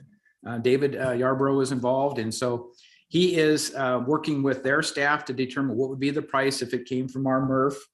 What is the hauling cost? And there was an example given for the city of Colfax, I think it was, in the Pioneer analysis, which basically told you what you'd have to be able to haul it for. And it ended up being a push versus the credits for them. But then once it's hauled to a site, how do you get rid of it? Right. Where does it go? If you had a large parks and recreation thing and you said we can just go and spread it all over the grounds and everything will be okay from a chemical perspective, that might work. And maybe that's a sustainable type of process. But I'm worried about the sustainability of it too, because again, this is like a 3-year contract for these credits. And if we don't get in on that, or they're gone because somebody else buys them up, what do we do with this? So we really haven't come to grips yet. I'm hoping we're able to do that. So it's been proposed that we have Pioneer come and present to both our board and the city council on a given Tuesday what their recommendations are. We need to get our analysis completed and kind of our recommendations from staff as to what we do to proceed with this before I think we have that presentation. But I'm encouraged, that we could probably schedule it the same day, and then both entities hear the same message, basically same point in time, and then whatever decision has to be made can be made. But I'm concerned that right now we're not being fined for this stuff, but if we don't take some action, it's quite possible we'll start seeing fines for not buying mulch and distributing it. So one of the fallouts of 1383 that haven't been another well planned, yes, right? But we're getting them. So that was the focus of the Pioneer meeting. And then this Saturday, CSAC held an emergency meeting on the proposed MHSA, Mental Health Services Act reform that's coming from the governor. And part of that, he's also talking about a bond measure in 2004. But the read from the CSAC members is, well, this looks an awful lot like he's trying to divert monies from MHSA into housing. and that housing would partially serve the homeless as well as mentally ill. But when you understand the mix of people down in Sacramento that are talking to about these particular things, as they talk about $1 billion of MHSA funds going towards housing. If you just look at it at face value, it sounds okay until you dig down to who's going to get the housing and why is it, and where are the alignments at state capitol. And so CSAC is very, very concerned and has been active in trying to review and understand exactly what the governor's proposal is, which is not clear. And those MHSA dollars are also critical. Right. Absolutely. Yeah. One nice thing is the reform would hopefully loosen up some of the constraints now on some of those dollars. He mentioned SUD in particular and being able to put monies into that. So all of those things are favorable. But whenever you say we're going to look at, and they're not using the word divert, but that's what it sounds like. They're going to divert funds from services for mental health into housing. We don't have enough funds for services right now. Agreed. So it looks like it's a way to supplement the need for affordable housing and homeless housing, et cetera, et cetera. And that was never the intent of MHSA. And I hope the public really understands what the proposal is when it's all said and done. But eyes and ears on it, just stay aware of what's going on, because there'll be a lot more that happens, I'm sure, before it gets to the bond measure in 2024. That's a good idea. And what's the bond measure for? This is to create more funding for the housing, but the diversion of the MHSA is separate. So there's kind of two pieces. Reform of MHSA, including $1 billion a year minimum of diversion, and then the separate bond measure to create even more funding for housing. Thank you for those heads up. Really appreciate that. Now we got our homework to do, right? Wow. Stay on it. Yeah, right. Glad you have a light report. I'll be involved in the middle of it, but yeah. Who's next? Short week. I did say it was light. Who'd like to go next? I'll go next. All right. Because mine's really short, to be honest with you, because I've had a lot of doctor's appointments, so a lot of cancellations. But anyway, I got to encourage everybody to, if they've never been to the theater here at our fairgrounds, they need to go. I attended the one that was, they did a skit on Frozen. And amazing how talented these kids are. We're taking our Oh granddaughters my on gosh, Friday. it's just Oh, fantastic. that'll be So I fun. encourage everybody to do that. I really do. Nice. I had a great time and I just didn't really understand. That's the first time I've been there. What? Yes, first time I've ever been there. So I know I'm slacking. Yeah. Like Lori would say. My dad used to be in plays there back in the day. So it's pretty cool. Also, with the doctors, I didn't realize, I talked to one of my doctors yesterday, and that gallstone was 6 centimeters in diameter. It's as big as a chicken egg is what it is. We got the tape measure out Oh, and gosh, actually I couldn't believe it was that. pretty big. It was crazy. And there was actually 4 of them, and it was inflamed. They said my gallbladder was inflamed, but also it was almost to the point of bursting. So Oh, I'm I'm so glad I got sorry. it to have been septic. So I'm glad it was taken care of. I'm on the mend. Everything's working It's- pretty good. Glad they Well, you're caught looking it great. early. Right, They caught it exactly. in time. That was good. Yeah, also met with a lot of my constituents, a lot of different issues that are coming up. That'll be coming to us eventually. And then also I got a call from David Church today. And I'm having a conference call with the Secretary of Ag next week. And it looks like it's promising for the property to be donated to the Grizzly Flats people for the new community center in the school. So, which is very good. Some exciting potential. Yeah, very exciting. So appreciate Mr. Church's efforts on that. Yeah, no, that was a good thing that we Yeah. chit chatted about. Right. When did we start that conversation? Late last year? Yeah. I remember Yeah. all of that Yeah, too. right. So many things. A lot going on. Yeah, I Right. met with him with Dawn, so. Perfect. I found that. Glad you're doing better. Thank you for that. Yeah. All right. Supervisor Pearlman? Sure. Last Wednesday, Supervisor Lane and I met with DOT. She was driving around Zooming and I was I don't even know where I was, but anyway, we just got the briefing on the road closure resolution that's coming back, Right. including the Rubicon. I think you guys have all had that already, Yeah, so we already should be have coming it. back to the board sometime Yep. soon.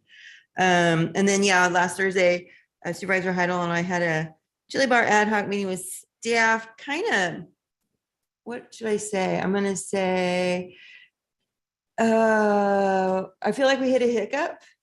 However, staff seems to want to persevere with us. And I think Supervisor Heidel and I are both trying to be helpful and help with that perseverance because everybody wants to see something happen there as soon as possible. So we're having an on-site meeting, I think, next week or something, a walkabout. Yep.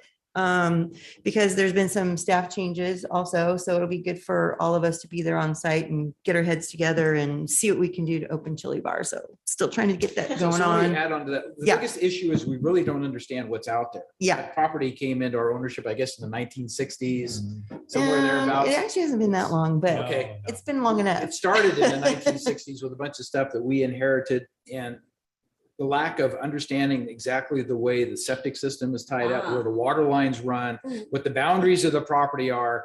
I mean, there's just a lot of things that were done differently long time ago than what we need to do today. So we've had to kind of step back and say, look, we need a total site assessment to understand what we're dealing with. Things as simple as what's the power drop into the facility? We don't even know that. What is it that PG&E could provide? So we had to kind of step backwards, do a more full site assessment. And then once that information's together, hopefully we'll find a path to move forward quickly. But yeah, it is kind of a Feels like a pause, big hiccup, yeah. almost a burp. No, and so next week on our walkabout, hopefully staff will have a little more info for us.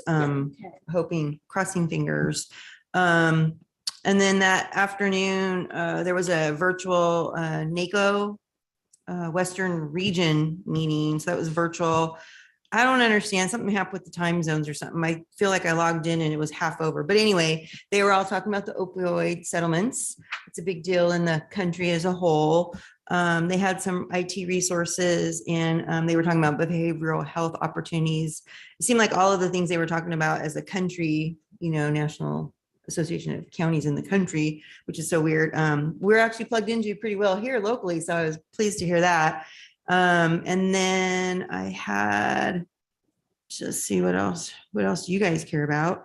I'm a little bit excited to see now. I did have a quick phone check-in with Woody, our Executive Director of Transportation Commission, and we're going to start implementing that State Route 49 study. So again, thank you to everybody's on that. Those gosh darn trucks in the confluence keep getting stuck. And this, just so you know, I finally was able to connect with someone, and so I'll be appointing my CDAC rep soon. Right. I know you're all wondering. And on Friday,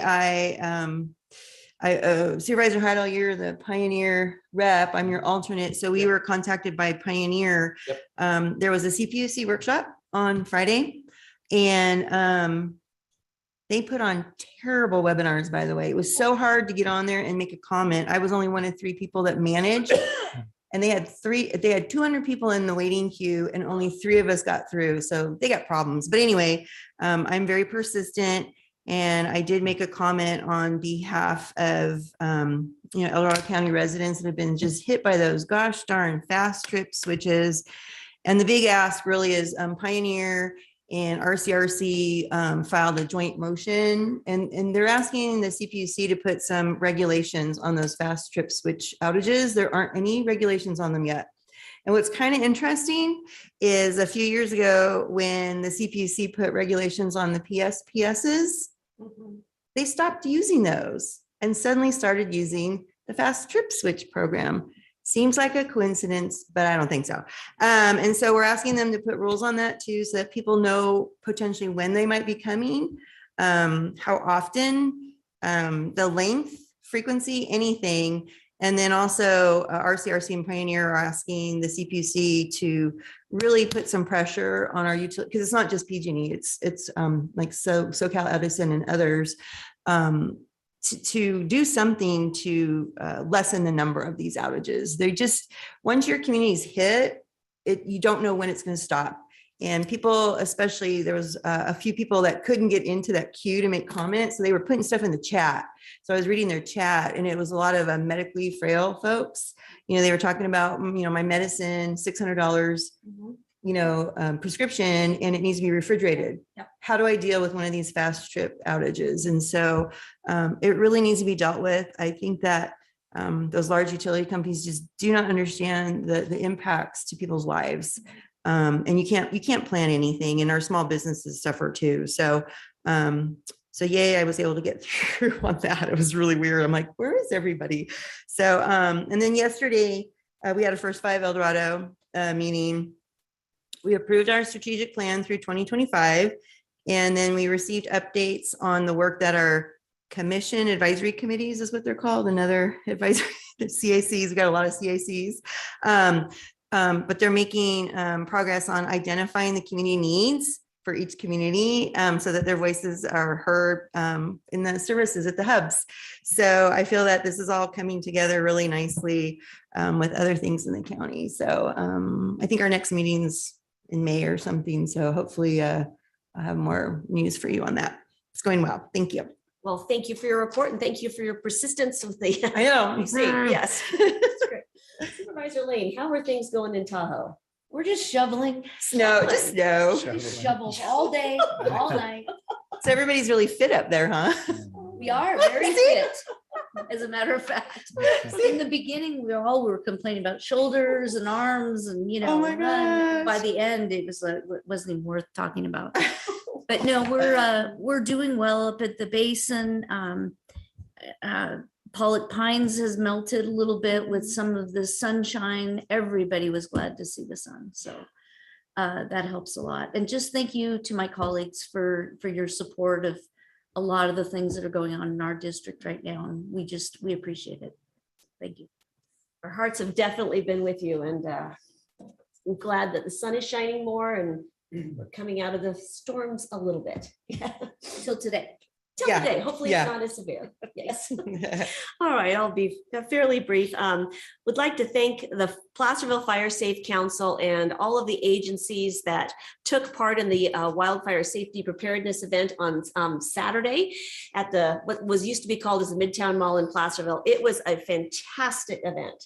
And we had all the fire agencies there and the Forest Service and the El Dorado Georgetown Resource Conservation District and just a host of other El Dorado County Animal Services.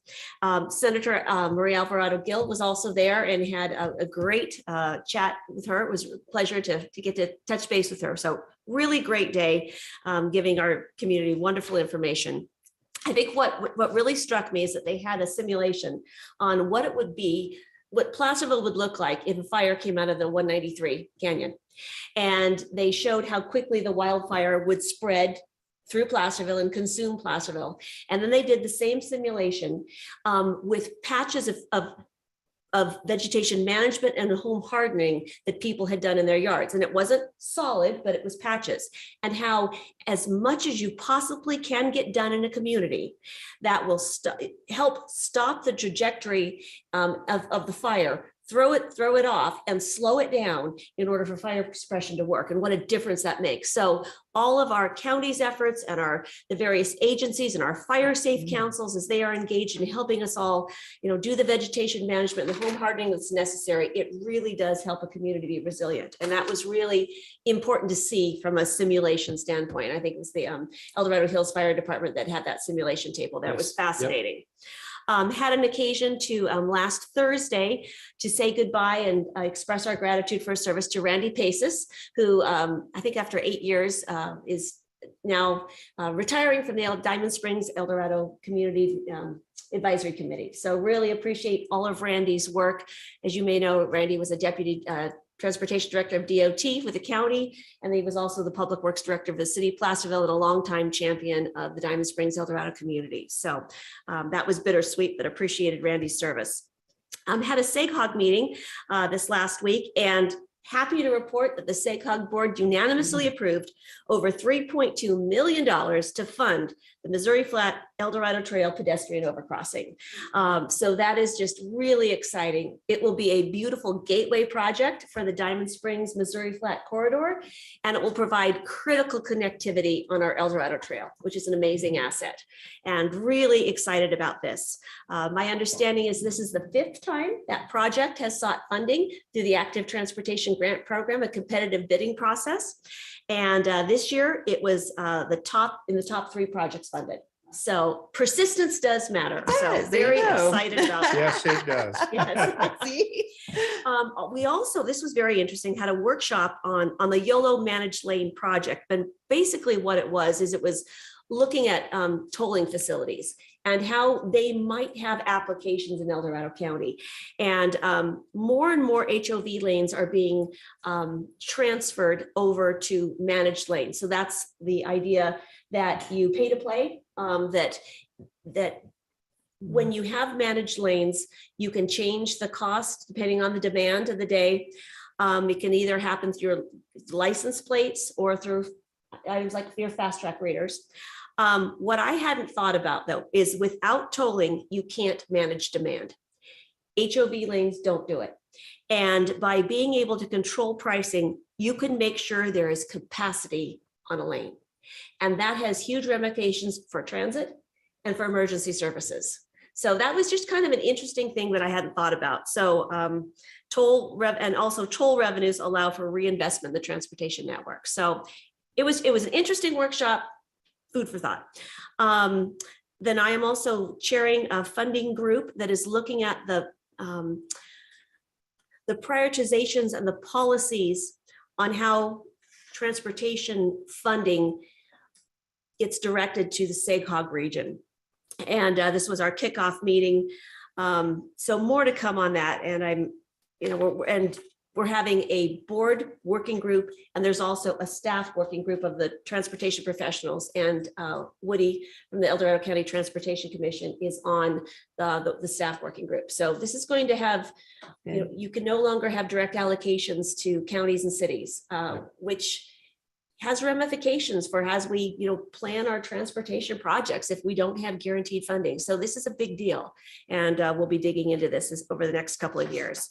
And that's about all that I have. All right. So I know I texted our CAO and you don't have anything to report then. All right. Well, we hope you feel better, Tiffany. Yeah, feel better, Yeah, Tiffany. feel better. Poor thing. So with that, we will go back in here, item number 33. And thank you all for being with us today.